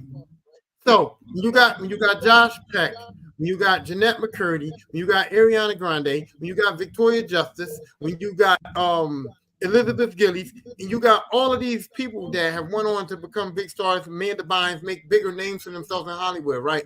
Why aren't any of them saying any fucking thing? This is true. Why are they not saying nothing? Because Amanda Bynes, I guess she Well, just went crazy. I guess, I know she went a but little, she got a little fucked up now, but she still she didn't say anything. that's She know how to trauma though. talk. I think the trauma keeps them from like saying stuff to people because But when you traumatized, you you you stand still. You don't Jeanette, react when you traumatized. You just keep letting it happen to you because you're fucking traumatized. Like Jeanette McCurdy wrote a book. And in her book, she talked about Dan Snyder, but she didn't talk about him as a sexual predator. She didn't talk about him as pedophilic. She talked about him as like he was like a Dr. Jekyll, Mr. Hyde. Like one minute he was real nice to him, the next minute he was and he like was real mean. mean to him. But she didn't say nothing about sexual stuff. She didn't say nothing He about told being. that She didn't say he nothing told about that him. one girl to act like you bending over the table and like Shit, act yeah. like I'm sodomizing you. Like what? Wait a minute. Who says that? Who says Yeah, that? Like you ain't girl, supposed to say that. But you know what I mean? That's So I fucking crazy. kind of get curious as to why none of these big name stars ain't saying shit. They can't hurt They're their not going careers to. now. They can't hurt their Yeah. careers now. True. Like Amanda Bynes can't hurt her career now. She should come out with a whole tell-all. And Drake Bell said when he went to court, there was tons of stars there supporting that dude that raped him. How about it? And he said even though it's deeper. It's deeper. He said even after they found out that dude did all that stuff to him, none of them didn't call him, none of them didn't apologize to him, Right. none of them didn't even admit. That's crazy. How they wrote all those letters and saying that dude didn't have this type of character and what the fuck are you talking about? This nigga is friends with a murderer. Some people wrote letters saying that he made a mistake and everybody deserves a second chance. Like I know I raped this kid, but like come on, dog. That's not a mistake. It's not a mistake. He was grooming him. He was grooming him. You groomed him. It's fucking crazy. He said the whole time. It wasn't a The fucking whole accident. time. No, it wasn't an accident. None of that shit was an accident. You can't mistakenly force some shit up somebody's ass. It's not a mistake. I'm sorry. I'm sorry. It's not a mistake. You can't. I'm gonna put this broomstick up your ass. Like it's an accident, but I'm gonna do it anyway. Yo, the way Drake described it was crazy though. He was like, I was asleep and I woke up and he was sexually assaulting me, and I'm like, you like what? Like you woke up and my man was just like getting busy on you. Like it's not funny. Like it's not funny. Why you laughing? Why you laughing? No, because like wait a minute. Like what in your head could process that? Like what the fuck is going on? For me, it's going on? So, Sharif, when I'm asleep, if I'm asleep by myself, a motherfucker can't touch me at all. Yeah, I wake up like this. When I'm in the bed with I wake up, snap of a finger. When I'm in the bed with Brittany, if I get touched, I assume in my head that's Brittany. When I'm on the couch by myself and I get touched, I assume it's a roach. And I'm like, oh, I want a roach on me. You know what I mean? I got a cat. My cat bumped me sometimes. Or whatever. But you're not gonna assume it's a person when you sleep by yourself. So as soon as something touches you, you on point. You're like, what the fuck is that? So the thing you was already being sexually assaulted when you opened your eyes, that man got that far on you. That means he got his pants down. Like, is he humming through the pants? Like, what the fuck? Like, wait. He might have been drugged at some point during that night. He didn't say that. He didn't say that. He didn't mention being drugged. He said he woke up and he opened his eyes and he was being sexually assaulted. And I'm like, how do you sleep that hard? How do you sleep that hard? Especially when you supposed to be sleeping by yourself. Right. Like, wait. You know for a fact it's only you and that other person in the house. Like, what else could be happening right there? What's going on? It's not funny, but it's fucked up. It's funny, but it's fucked up. My other thing is this too. This is my real other issue that I have, right? See, these Hollywood kids, they don't grow up in the hood. They don't grow up in the streets. They don't grow up with both of their parents around them. So I'm telling you right now, Drake Bell at 16, motherfucker couldn't fight. No, couldn't fight a lick. He still can't. If I wake up at 16, you sexually assault me, I'm gonna beat your ass. Yeah, at least gonna rumble. It's gonna be a rumble. It's not a question. That's not a question. So what makes you wake up and a grown man is sexually assaulting you and you 16 and you just keep letting them? You just keep letting them? You don't wiggle all or you just keep letting them like, all right, fuck it, I'm gonna just lay here. Yeah, like, wait, what? I'm gonna just go back to sleep. How you keep and another thing too is like How do you keep looking that person in the eye without beating the shit out of them? Like, Yeah, you how do can't you fight keep doing that? because you've never been in a fight. You don't even know how to put your That's hands up. fucking crazy. That's You don't. crazy. Well, That's I'm just crazy. saying, at 16, Drake Bell been on TV his whole life. He probably ain't never been in a fight. Yeah, he's He a probably ain't pussy. never Like he been can't hit fight. nothing. He can't fight. Probably not. But he's Man, scared as that's fuck. At fucking 16, this crazy. man is so scared that another man can fucking do whatever he wants to him sexually. It would have been war. It would have been gang war. That's He what would have I'm never saying. been able to do it again. He would Okay, have but never been look, able to do it and again. then the thing is this too. But, The crazy thing is, my man got done with you and went back to bed. He went in his bed and went to sleep. That motherfucker went to sleep. That motherfucker was Look, comfortable with you. That motherfucker was so comfortable that he raped you and then went back and closed his eyes somewhere. You didn't he fry knew his he was a pan, that pussy. motherfucker? Look, right. Like hot water, like Yeah, grits or some shit. Like, yeah, like something doing. He upstairs. You downstairs sitting on the couch shivering because you done been raped. And this man upstairs sleep, probably got a stomach in his mouth. You know what I mean? he got a good nut on because his bitch You know ass what I nigga mean? ain't fight. And he's in his bed, eyes closed, chilling. And you downstairs crying and shit. And you 16 years old? Like, no. 16, I wanted to fight everybody, bro. Go up there and I bust wanted that to nigga fight out. everybody when I was 16. That's I what I'm wanted to fight saying. everybody 16. Like, That's what bro, I'm you saying. wouldn't, it would have never happened again. He would have got everything I could have. He would have got the lamp. He would have got the TV. He would have got the PlayStation. He would have got the can of beer. He would have got everything. He would have How got my man go back everything. to sleep? My man just went straight Right. back to bed. Like, got him. Got one. Got Did one. it again. Did it a whole bunch of more times. A whole bunch more times. And you had other I'm grown sorry. men around you. You had other grown men around you that you could have said something to. There was nobody in that studio that you could have been like, hey, man, I don't know how to fight your boy doing stuff to me.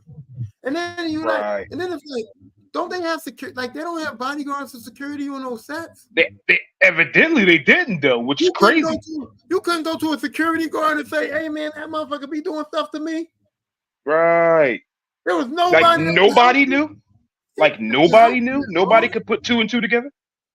That's fucking crazy. Well, that's fucking crazy. I'm pretty sure my man was going back like, yo, man, me and Drake got it on last night. Yeah, I'm like, no, I hope not. I'm going too far. I hope not. Is it? Look, I'm sorry. Been drinking. No, see.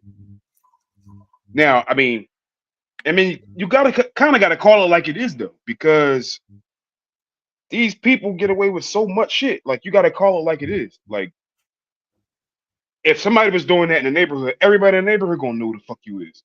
Like, it's not even a thing. Like, you do that shit again, like somebody gonna bust a cap in your ass. Or no, if somebody touched a kid in our neighborhood, he gonna get fucked up. Then they gonna go, yeah, yo, why Tyrone up like that? And it's gonna be like, hey, he touched somebody's butt. You know what I mean? Oh, he froze up. Well, he froze up, but I'll see if he gets back on. But yeah, that's what I'm saying. Like, all of this shit is wild. It was just it's all crazy to me. But like the way they presented it was like it was all Nickelodeon. It was like this was a plethora of people that didn't do the right things. This was a wild situation, and I can't fathom it. But I'm also not going to sit up here and say that that it was all Dan Snyder. But anyway, no, it wasn't all Dan Snyder. He facilitated it, though. Like I said, he knew those people that he hired. He knew those dudes had ties and did certain shit. It's not no way he ain't know. He said he wasn't in charge of the hiring and firing. That's what he said. We don't know, but he was the boss, though. But you know, he was. You can pick and choose who on your set. He was kicking, he was firing. He fired that one girl because what she do? She told him no. He didn't want to give her a back massage or something like that.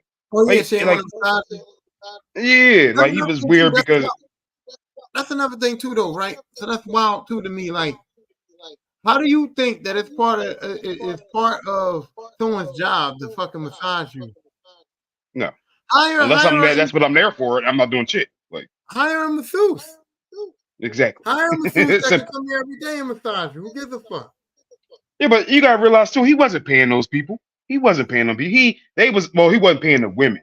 That's what they said. He wasn't paying the women like equal wage to the men, like the He told production the two people. writers. He told them two writer bros they had to split their salary.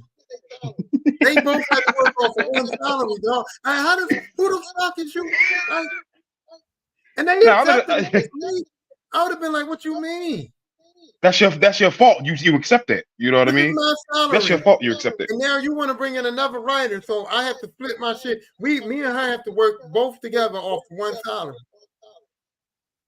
And who the fuck? Fuck that. Fuck that. Oh, do you Fuck that. think I said earlier that it was a position where they just wanted to get their foot in the door? So do you accept that? Do you think like this? Like, say, I don't know what you so say you wanted to be a rapper, right? And they said you have to come work for Puff Daddy for 2 years for free. And if you last those 2 years, he'll give you a record deal. Are you gonna work No, those fuck 2 no. years? Fuck no. I You think mean, you work more than that? it's an apprenticeship. And when you look at it, if you look at it from a business standpoint, it's So an maybe they was apprenticeship thinking, type of thing. maybe they was thinking, no, half the pay is better than no pay, and we can get our foot in the door. The one girl said she was doing a lot of Yeah. temp jobs. Yeah. So at least Yeah. this was a steady job with steady pay, even though it Yeah. wasn't, the full salary. But it's Nickelodeon though. I'm in that Nickelodeon It's a writers big room. company. Yeah, it's a big company. They thought one day that they was gonna be, you know what I mean? On But another TV set somewhere, writing for found out the hard way, stars didn't and they found out the hard way, didn't they? they found out the hard way. Yeah, bitch, that shit don't work like that. You still gotta put your dues in. I mean, Okay, like, so off the Nickelodeon subject, right? yeah.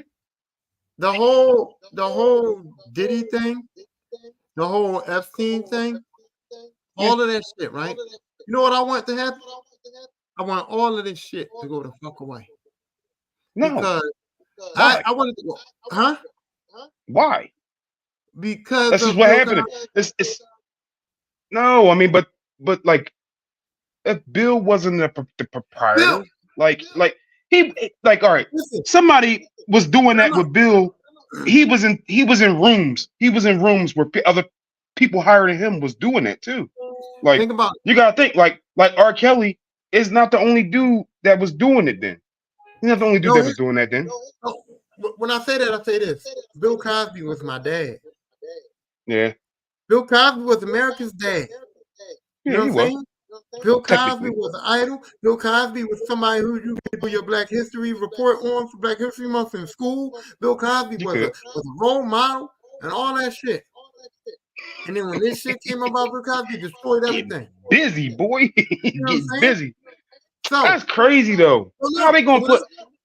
when I don't understand the Bill Cosby shit. When I think about Bill Cosby and I think of what exposing him has done, I don't know who's at his house.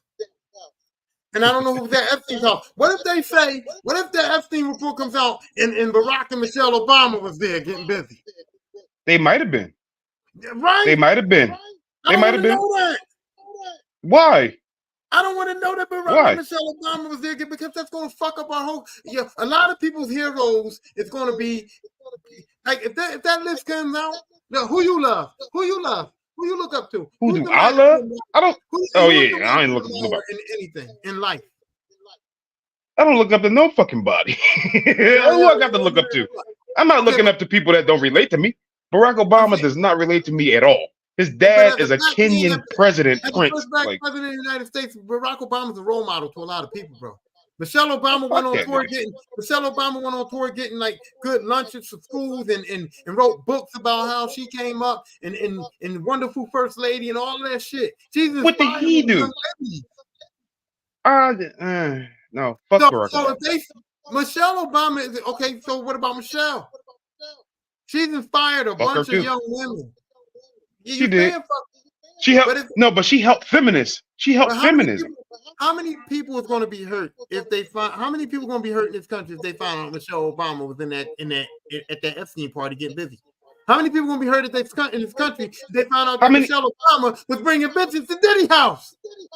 She probably was. That's because she probably was. It's fucking up, Reed. Why? Why not? Fuck me up, my nigga. First of all, I'm not fucked up over Bill Cosby. Those motherfuckers, they make money, they develop certain shit that they like and don't like. Whatever. Well, fuck, I don't do that shit. I don't give a fuck. I understand what you're saying, though. I understand exactly what you're saying. But fuck that. Those if you're doing some shit that you should not be doing, why the fuck shouldn't somebody call you out on that shit?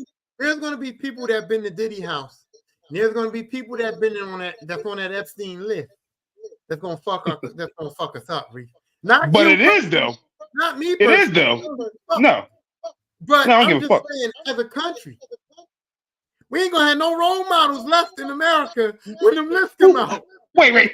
Who was a fucking role model in America? Really? Who was a fucking role model in America? Barack He ain't no Obama. fucking role model. Bill First Cosby of all, was a role model. he was a role model to you when you were like fucking Derek 15 Jeter. or Derek Jeter's a role model. you know what? You know who's my role model? You know who my role model is? The Wayans brothers. That's true. But they faggoty too. They faggoty too. People was looking up to Tyler Perry, but I think that motherfucker got. I think that motherfucker down. Yeah. Like, Tyler Perry, he's singing a little bit, but he used to be. Yeah, Tyler Perry is a fucking weirdo. He was a weirdo when he came in. I understand. If the Diddy list come out, if the Epstein list come out, America's going to be. Now, I'm not saying that we're already not, but America's going to be a piece of shit country, like completely a piece. We are a piece of shit country. We are. Like America is just full of perverts. It is. All the people up top that got control, they all perverts. All of them, every single one of them. Okay, people that control shit. And I don't want to know that my children are living in a world that they have nobody to aspire to be. They have nobody to look up to. It's shameful because that's the reality. Even better. What if Taylor Swift's on the list? She might be. Jason Kelsey too. You don't think that Taylor Swift being on the list? You don't think that Taylor Swift being on the list is going to cause some problems? You're going to have people 5 million white girls across America crying. Taylor Swift is a pervert. Taylor Swift is a pervert. All the Swift people are riot, dog. Well, you gotta think though. They talking about Jay-Z now. They got whispers about Jay-Z. So what the fuck is Beyonce doing? I already thought about Jay-Z, but listen, I already thought about Jay-Z. The only reason why Jay-Z got saving grace is because he married Beyonce. See, Beyonce cleans him up a little. But if they say she didn't clean him up. He just got higher in the ranks. He got higher in the ranks of the perverted. What happens to the Beehive if Beyonce was on them at them parties? They're gonna be stinging everybody. So this shit gonna be wild. The Beehive. I gotta get another beer, dog. I got another beer. Hold on. I don't want them lists to come out, dog. I'm just saying. I want the list to come out. Fuck these niggas. Fuck these niggas. Fuck these niggas. Bring all that shit to light. Fuck down here. Oh my God, that's crazy. Y'all don't understand this is going to be detrimental to our country, detrimental to our children, detrimental to my livelihood and my life. I want my daughters to have some people to look up to. Even though, now listen, my daughters ain't looking up to Beyonce. They can't sing worth a fuck. You know what I'm saying? My daughters don't have no talent. And if they do, I haven't discovered. Well, Kobe has good talent. Kobe's going to be a lawyer because that girl can lie, manipulate. She lies, she cheats, she steals. Kobe good at that. Now, Angel could be some kind of comedian. Angel's a fucking clown. So she could be some kind of comedian. But I just want my children to have people to look up to. People that they can be like, hey, that's a boy. I like that person. Like some shit. I mean, it's just sad. It's sad that we can't have. We can't look up to nobody. Like I said, Bill Cosby was our dad.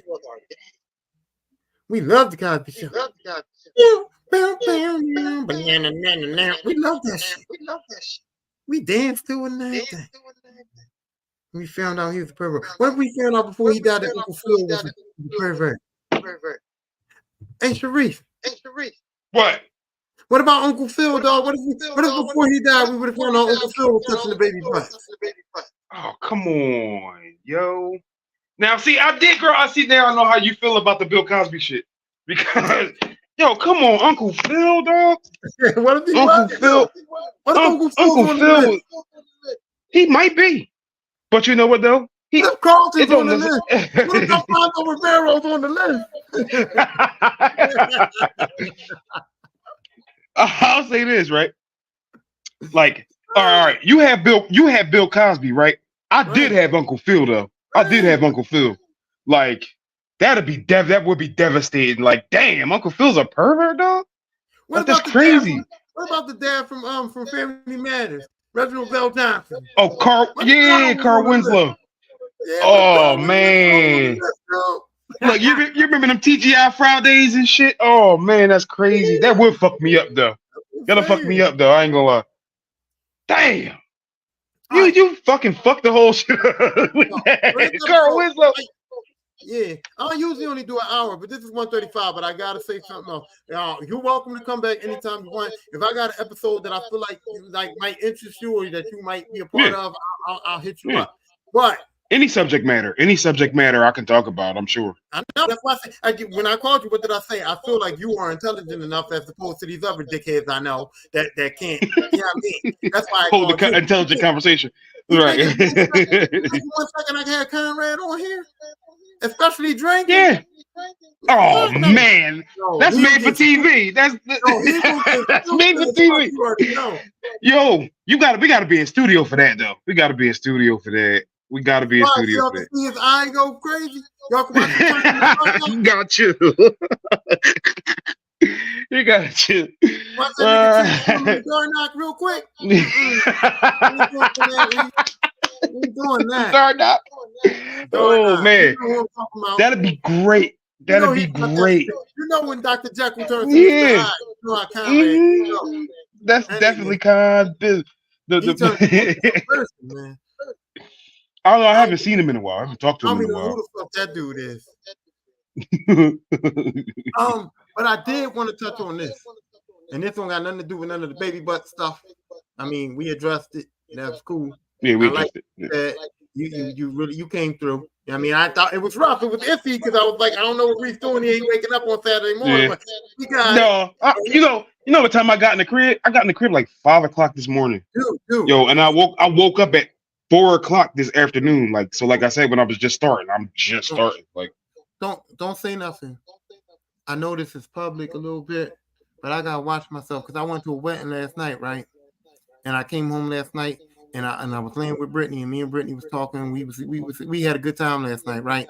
But this morning I woke up and I don't remember getting home from the wedding. I remember being in the bed with Brittany, but I don't remember getting home from that fucking wedding. And I'm like, yo, wait, who drove? Who drove? I felt good. You know how I felt good when I left. So I didn't think that I was out here in these streets on some dumb shit. But this morning when I woke up, She wouldn't have let you be on them dumb shit. But this morning when I woke up, I was like, how the fuck did I get home? And Brittany was just How like, about lay in the bed and take my clothes off? Like, Brittany was just like you drove. And I'm like, was I fucking up? I don't know if I was fucking up. I know I made it home. Oh, remember that night? Yo, me and you was came from the rum keg. We was fucked up, girl. Bro, them rum keg nights was crazy. Yeah. Remember that cop pulled us over? He was like, "Why didn't y'all just fucking walk?" He's like, "Come over from 52nd Street to 58th Street. Why y'all dumbasses didn't walk?" We was just like, "We don't know." I was drunk as shit. It was done. It was done that night. Oh my god. Like, shit's funny as hell. Yo, it's not funny. Yeah, that's just funny. Just fucking funny because we lived through it. We lived through it. I mean, so it's funny as shit. But for real, we like I always tell Conrad, I said, for the shit we was doing, bro, to be in our 40s is like, man, we made it. Yeah, nigga, you ain't lying. You ain't lying. You was not fucking lying. Anyway, I want to talk to you too. I know you know. What do you think about J. Cole? J. Cole bust that nigga ass. And then what he do? He apologized. He apologized and all that, but it's like that was like to put the cap on it and shit like that. That's what I said. He put the cap on. That's what I said. Like he put the cap on it. That's rap. Like he like what is that? Like he put the king down and shit. Like the game is over. Like game's over. Yeah. That's what I said. Everybody's talking about how he going. I said How no. he going? He can't come back from that. This is what Now, I said. now, now he going rap. He going rap about it, and he apologized. It's over. Like, so That's now what I you're gonna said. keep going. He apologized. So see how smart you are. People talking about that was another ass move. I said that wasn't an ass move. That was J. Cole put the No, it cap. wasn't nutty. I said it was just like this. You know how you arguing with a bitch on text message and then she blocked you right after she saved her last thing? That's putting the cap on it. You can't respond, right? You can't put So a cat. J. Now, Cole, now what? How you gonna so respond? What he gonna say? J. Fuck your Cole went to apology. studio. Da da da da. Now he gonna look So like a bitch. yeah, so J. Cole went in the studio. He killed him. He came back out. He apologized. Then, like I said, Kendrick can't respond now because he gonna look like a bitch. My man He don't gonna want look no like a bitch. smoke.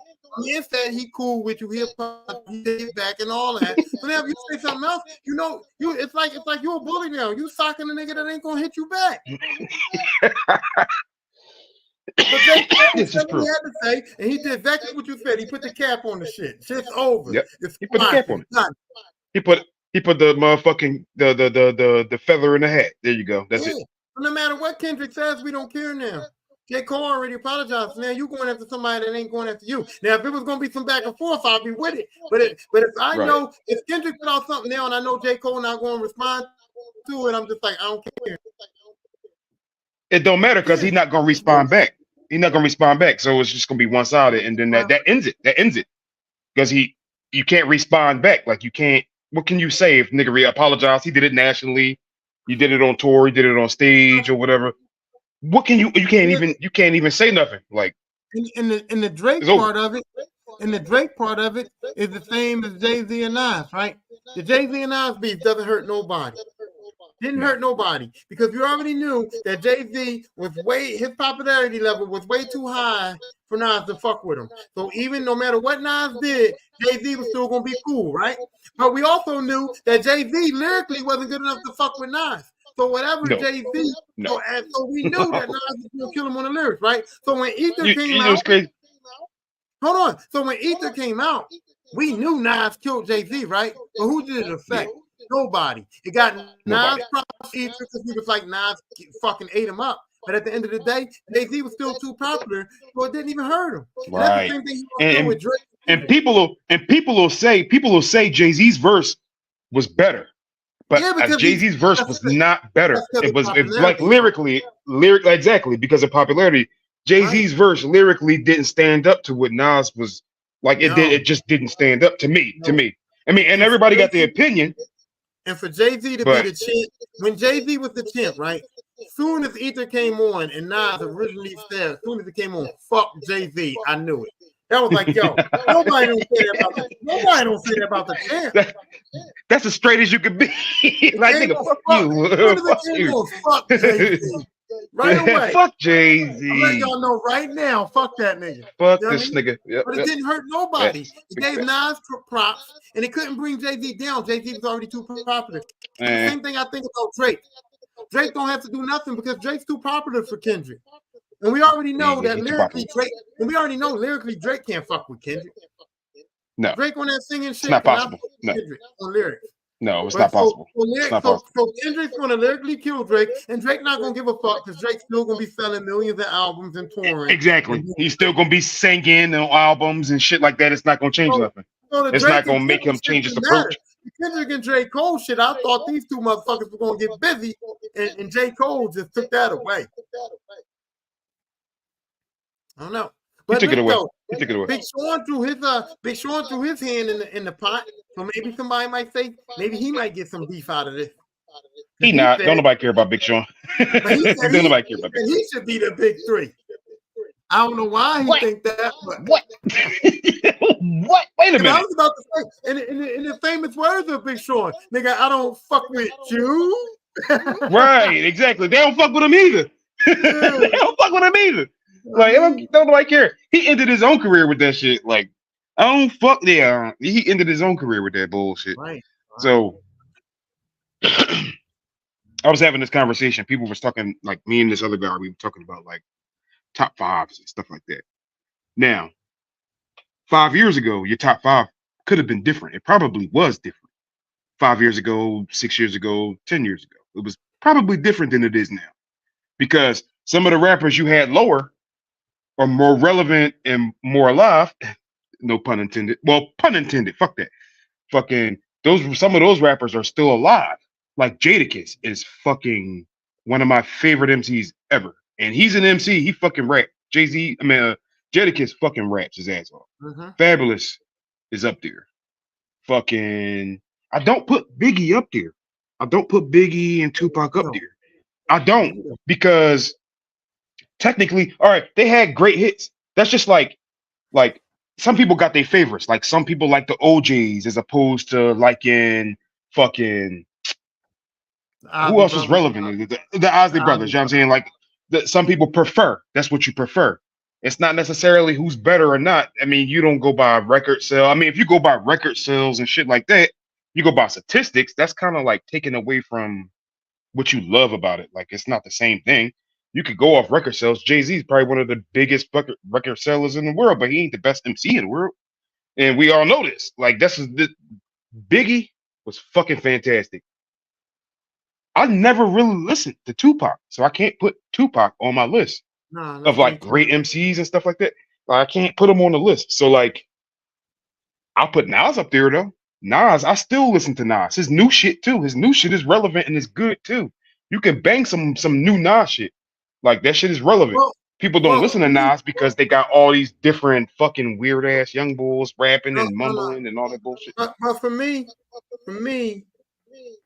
the top five is subjective on anybody's list, right? Subjective. Yeah, But it's subjective. but for me, there are certain people that I can't take out. So for me, I can't. My top five can be subjective, but Biggie, You still got Nas, Biggie and and Tupac. Eminem. Biggie, no, not Tupac. Oh God. Biggie, Nas, and Eminem are in it. I will never, ever make a top five list without Biggie, What up? Nas, and Eminem in that list. But Now the last but two, you can so wait. fluctuate. All right.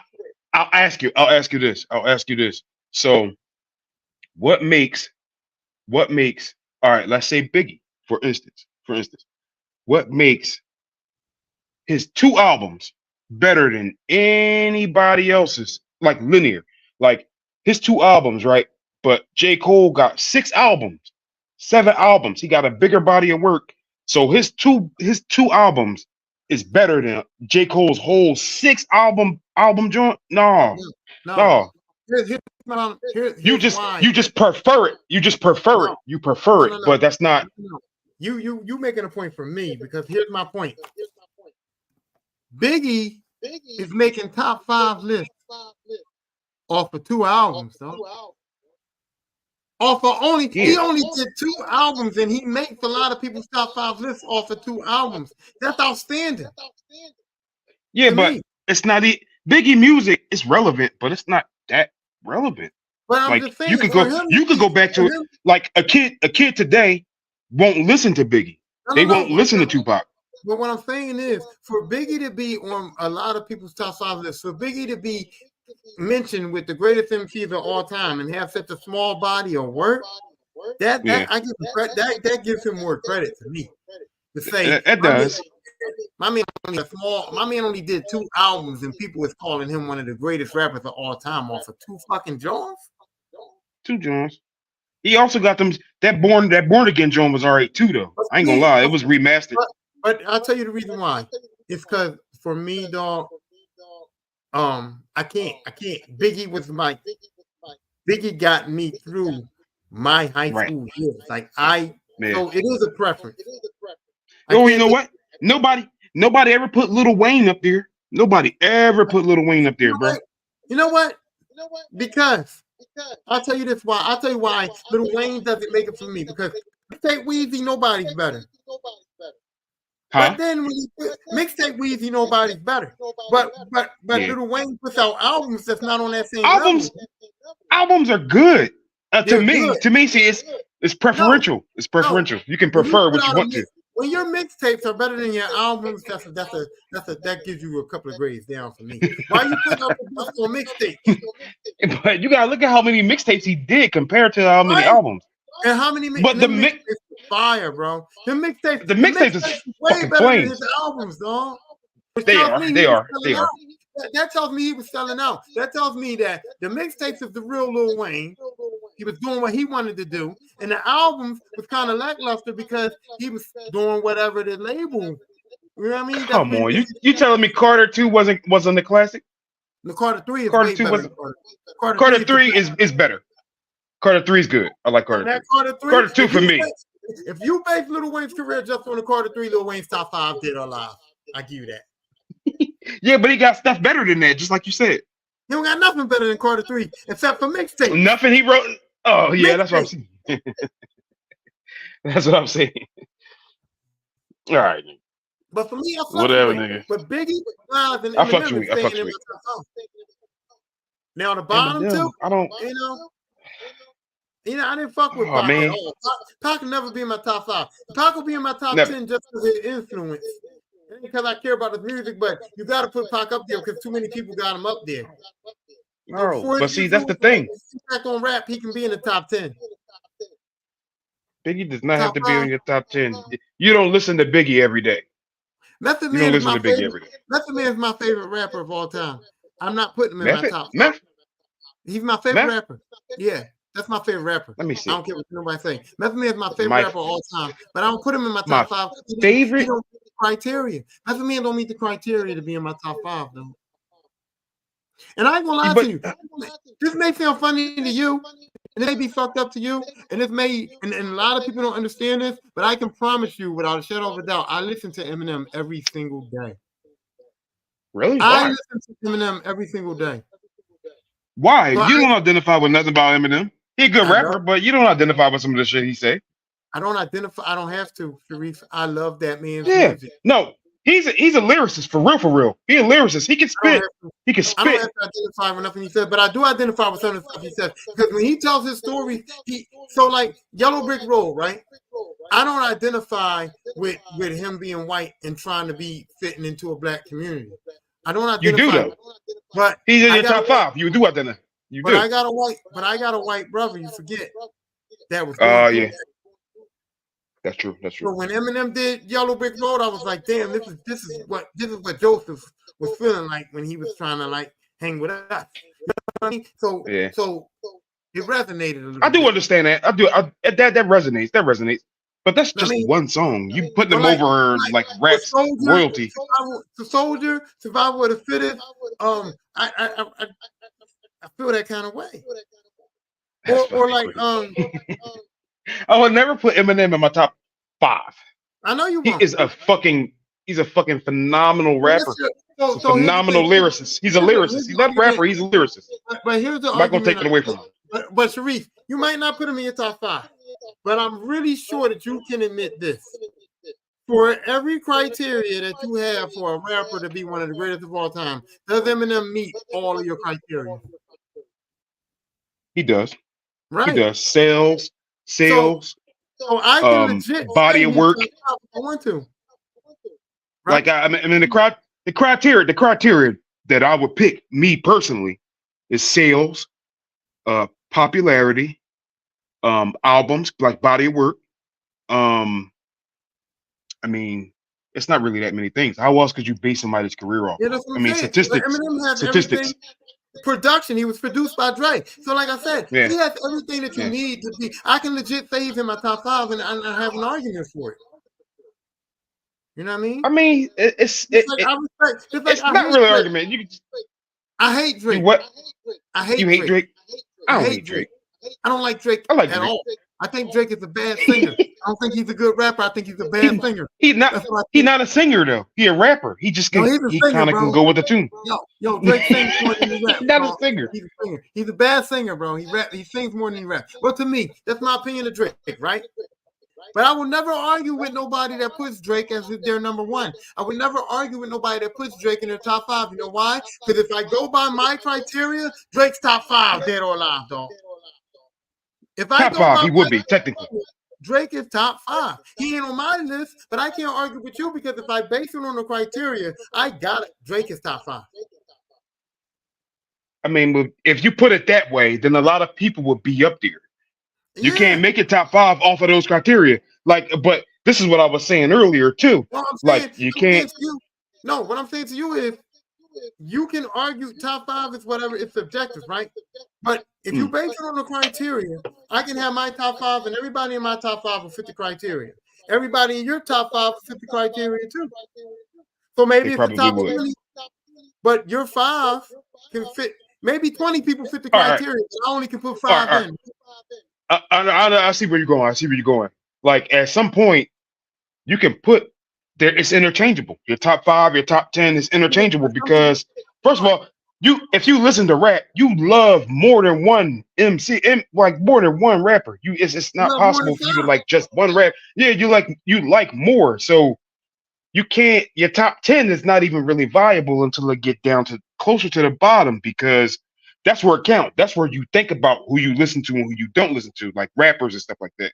Like your top 10 is all right. I'm gonna give you everybody's top 10 on the East Coast, Philadelphia. I'm gonna give you everybody's top 10. Big, Pop, Jay-Z, Nas, let me see, Jadakiss, Fabulous. Some people might like Busta Rhymes. Some motherfuckers like fucking. I mean, like I only got 2 more. Let me see. Here's Let the me thing. see. Here's the thing. But it's interchangeable. Like some of those is interchangeable. But some of those don't work. Like for Some of those don't work. No, here's the thing. Locks. Fabulous does not fit the criteria to be in your top 10. He doesn't. But that's what I'm saying. It's not criteria. It's not You know criteria. what I mean? It's not criteria. That's your preference for Fabulous to be in your top 10. Fabulous would never make no top 10 list of mine. You don't fit the criteria, dog. He don't. He You know don't. what I But mean? Fabulous can rap his ass off. You can. They told him to stop saying. They told him to stop saying his name. He stopped saying his name. Jadakiss can rap his ass off. Jadakiss can Yeah, never be in fuck my you. top 10 because he don't fit the criteria to be in my top 10. Ah, see, but I mean, it's standards. I understand the standard. I understand it's a standard. Just because you can rap your ass off don't mean you get to be in the top 10 greatest list of all time. Don't. You gotta have no, other things. touche. No, hold on, time out. Jadakiss does not have album sales. Jadakiss does not have popularity. Jadakiss is only popular in New York and Philadelphia. That's it. He don't have the popularity. That's not true. He don't have the longevity. That ain't true. Oh, that is true. I've been down He there. do got longevity. No, Longevity is another thing that's in the criteria too. Longevity is in the criteria. Jadakiss been around a long time, but people don't know him. Listen, I was in Texas. They didn't even know who Jadakiss was, bro. I was in Atlanta. Nobody listened to Jadakiss in Atlanta. Nobody. I was in South Carolina. That's fucking crazy. I was in South Carolina. They did not listen. That's a crime. When I brought the Locks We All the Streets album down to South Carolina, they didn't know what the fuck was going on. They hadn't even listened to it. And this was like 2 years after the album had dropped. So no. All right, but who was they listening to though? Who was they listening to? They was listening to some niggas from around there. Jadakiss is not, but they knew Jay-Z, they knew Biggie, they knew Pop. Oh yeah, I get it. Yeah. How is Jadakiss not on nobody's top 10? Based off our criteria. Jadakiss ain't in nobody's top 10. Not. He might be in yours, and I get it. I understand why he would be in yours, but no, he not. Top 5 Dead Love. You got an album called Top 5 Dead Love. Because you got people like Drake that I don't think is better than Jadakiss, but I can't put Jadakiss above Drake because of what Drake has done for the industry. Even Kanye. Because of the criteria, yes. Kanye too. I don't like Kanye too. I don't like Kanye either, but Kanye's top 10 dead or alive, bro, because of what he's done. Because of his Kanye West? I don't like him now. Kanye West? I don't like him now. I don't like him now. He got some hits, but I'm just saying, for him to be fucking weird. Kanye's not lyrically better than Method Man, but Kanye is ahead of Method Man on the top 10 list because Meth hasn't done as much as Kanye has done. All right, but wait. You don't believe it? Like some MCs, they need their flowers. Like some MCs need their flowers. No. So here's the thing: if my top 5, if I made a top 10 list based on who I thought was better, then there'll be Jadakiss on it. There'll be Ghostface on it. There'll be Method Man on it. There'll be Eminem on it. There'll be Biggie. There'll be Tupac would never even come close to sniffing it. You know what I'm saying? Nah, but he wouldn't. But if I make a legit go list, not based on who I like, just based on who I think can make the top 10, Ghostface ain't on it. Meth Man ain't on Nah, it. he never. Ain't on it. But guess who is? Drake is there. Criteria. Kanye, Jay-Z is there. Right. Because they fit the criteria. Yeah. That kind of sucks though. Now I'm about to start taking my criteria out because you kind of just like who you like. You Yeah, kind of just like who you like. but like I said, if you have a criteria for album sales, Jadakiss don't have album sales, so he can't make your list. He don't got album sales. I You know mean, what I mean? Fabulous only had what? How can you eliminate a rapper from your top 10 list that has sold as many albums as that Drake has sold? Yeah, you can't. But see, come on, no.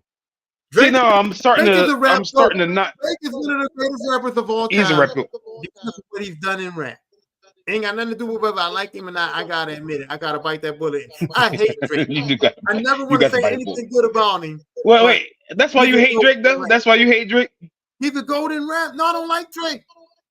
That's why you hate him, though, because he get. You sound like a hater, yo. I don't like Drake's music, bro. I don't like it, bro. I don't like. You don't like none of his music? Nothing. He's got Forever. He's got some shit. He's got like. You said Forever. Forever's Holy good. shit! He's got Best I Ever Had. You know what I mean? He's got some shit. You like the commercial shit. Stop listening to commercial shit. How many Drake albums have you actually listened to? Yo, I got Apple Music. So I download every album that come out. I got Apple Music. So I pay $10 a month. So I download and listen to every fucking thing, okay? I got that certified level on my shit right now. I got Nicki Minaj album on my shit right now. Did you listen to it though? Did you listen to it though? Listen, man, I don't come. Listen, I do a podcast. I don't come on here to talk on my ass, Sheree. I have to do my research. I ain't talking on my motherfucking ass. I'm part. It's part of the conversation. It's part of the conversation. I don't do that. So when I say I don't like Drake, of course I'm not going off of his first album. No, nobody goes off. People don't like first album. I like Logic, and nobody likes Logic. Everybody's saying Logic. I like Logic. Logic. Logic is cool. He good. I think he's cool as shit. I don't know. Some of them that shit that I don't know. It's some. I like listening to like London rappers sometimes. London rappers. I like Joyner Lucas. Yeah, like they can rap. They just sound different. You kind of got to get used to how they sound. But some of them dudes put words together too. Like they put. I don't like none of these. I don't like none of these new rappers. I don't like young. What is it? Young MA, Young Beat, what is it? Playboy? I can't even think of his name. What's his name? NBA Young something. NBA Young something. NBA Young. I don't like that motherfucker. No, I do like some. I do like Rod Wave. I like Rod Wave a little bit. Okay. Do you like who sings what's that song? This Ain't What You Want. Huh? This Ain't What You Want. That shit. Who sings that shit? I don't know what the fuck that is. The Philly song. I have no idea who the fuck that is. Yeah. I just want to rock. Uzi. Yeah, Uzi. That shit's garbage. And they saying that song, I Just Want to Rock is the Philly anthem. They said it's the Philly anthem. So we went from it's just a party song. We went from Flipside to Dreams. We went from Flipside being the Philly album, to Dreams and Nightmares being the Philly anthem, to I Just Want to Rock. Yeah. That's whack as fuck. Nah. No, it's all from up until we actually get an actual rapper. Yeah, nah. That's not a song, dude. That's not lyrics, bro. I just want to body yada yada. Like, what the fuck is that? It's just to get people dancing. It proves a point, but it's just to get people dancing. That's all it is. Specifically what it's for. I mean, I don't want to dance. I don't want to dance either. I'm not dancing. I don't want to dance. I don't fuck with it. Fuck that. I don't fuck with Meek neither. Why? Never. I don't know. You don't like no Meek songs. I like some Meek songs, but I'm not like a fan of his. You like some songs you a fan of more than one album and more than one era that he had. You're a fan. No, you're not a fan. You're a fucking fan. But now I like you're a fucking fan. Baby. You liked Ice Baby. You wasn't a Vanilla Ice fan. You wouldn't buy Vanilla I didn't Ice. I did not like Ice Baby. I did. You did. You a fucking fan. You a weirdo. You a fucking weirdo. You like I Ice Ice fucking Baby. like Ice Baby. You a weirdo. Oh my god. Who like Ice Ice Baby? White people that thought Vanilla Ice can rap like Ice Ice Baby because he like And I wanted like to the fit the Turtles stereotype. But going get the fuck ninja, out of here. Get the ninja, fuck out of rap, ninja, here. ninja, rap. Oh my god. I Turtle. do remember that. I do remember that though. I do remember the fucking Teenage Mutant Ninja Turtles You ain't like rapping. that I went to a show. I Turtle. went to a show when I was a kid. I like that. I like that I went to a song, show bro. when I was a kid. The Ninja Turtles was my shit when I was a kid. I Okay, ain't gonna lie. okay, I okay. went to a Tell couple me you didn't like. shows of Ninja Tell me Turtles. you didn't like that. Tell me you didn't like that. Can't touch this. Tell me you ain't like that shit. No, babe, thank you. You ain't like can't touch this. Huh? Oh, I'm talking to my wife. Hold on. I'm sorry. You good? Yeah.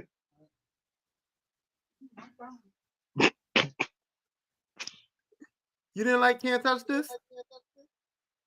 Yeah, I did. You was an MC Hammer fan though. I was an MC Hammer fan. MC Hammer had Can't can't touch touch this this dude. and Too Legitly Quit. All the rest of this shit was Yeah. garbage. All the rest of All this that shit shit. was garbage. It was garbage. It was Remember when garbage. he tried to But come back and he had that pumps in the bump? We like the girls with I the do pumps in the remember bump. that. I do remember. Bumps in the bump. Pumps in the bump. He was in Oakland and shit. He had the fucking Scully Yeah. on and shit. I remember that shit. Yeah, I remember it. You fuck with that? Yo, that's crazy. I did. I fuck with it. I fuck with it. I'm kind of getting on a little bit. I'm getting on a little bit. You know what's crazy? I never had a 2-hour episode. Like you have made this episode the longest one of the history of the Lisper podcast. History, baby. Let's go. This is my longest episode, and it's because of you being here and we talking too much. Well, it ain't like we don't know each other, motherfucking shit. I ain't say that. I said that. That's what I mean. Like you act like you don't know each other, motherfucker. Like it's just we supposed to sit and talk, motherfucker. This is what we supposed to do any fucking way. No, this wasn't what I was supposed to. No, it's not. I fucking do my episodes. I pick topics. I talk about that topic, then I get the fuck off. Yeah. No, I mean, but it's always something interesting to talk about between two men that know each other. It's always something interesting to talk about. If you know another motherfucker, y'all can talk about any fucking subject in the world. So, but here's the thing: I gotta wrap this episode up. But you gotta wrap it up. You gotta wrap it up because you said that, though, right? The next time that I call you, now I don't know if it's gonna be next week. I don't know what your schedule is like, but so whatever subject. Hold on, time out. You keep talking too much. I got an episode, right, that I've always wanted to do, and I didn't do it. I'm saying to you that if you're available next week, we can do it. If you're not available next week, then I'll put that episode on the back burner until you are available because I'm doing a rum cake episode, and well I'm doing a rum cake episode. Now I know you didn't go to the rum cake that much with us, but you were around when we was living that life, so you do know a lot of the stories. And you know a lot of the things that happen. You know a lot of the issues, and it's not just going to be about the rum cake. It's going to be about me, Darnok, and Ruby OD, and what and how we was living at that time. Wait. You know how we was living at that time. So you gotta you, Sharif. You gotta get one other person that been there because those are a lot of stories. That's a lot of stories. That's a lot of history. That's a lot of shit to talk about. I do know him, but I don't know him that much. And if I get it wrong, somebody gonna call me out on my bullshit, and I don't want that. So I mean, you know how we was. You gotta get. Yeah. Fuck yeah. This is fun as fuck. Well, fun as fuck. I can try to get Conrad in on it, but like I said, if he start drinking too much, he gonna start being fucking delusional. Red, all right, man. You gotta think. Red is delusional, bro. When the last time you hang out and drink with Red? Y'all hang out with Red. You know, you not around. I talk to Red all the time. I just seen him like a couple weeks ago. I go to Red's house. I go to Red's house. Why do you think I'm lying? Where you living? No, never mind. I ain't gonna say that. I talked to Rad. I hang with him. We was just at we went to Sandra's birthday party together, a whole bunch of shit. All right. Like All right. me I'm and the one Rad, that don't talk to Red. yeah, you're the one who don't talk to him. You know, that's Yeah, I me. am. I talk to Yeah, my yeah, man. yeah. All right, all right. All right, man. Wrap this shit up, But he, nigga. Yeah, but wrap he this shit up, do. nigga. Oh, no. All right, so go ahead. You don't have no shout outs to nobody, nothing, right? You ready to go? You good. No, man, I love everybody.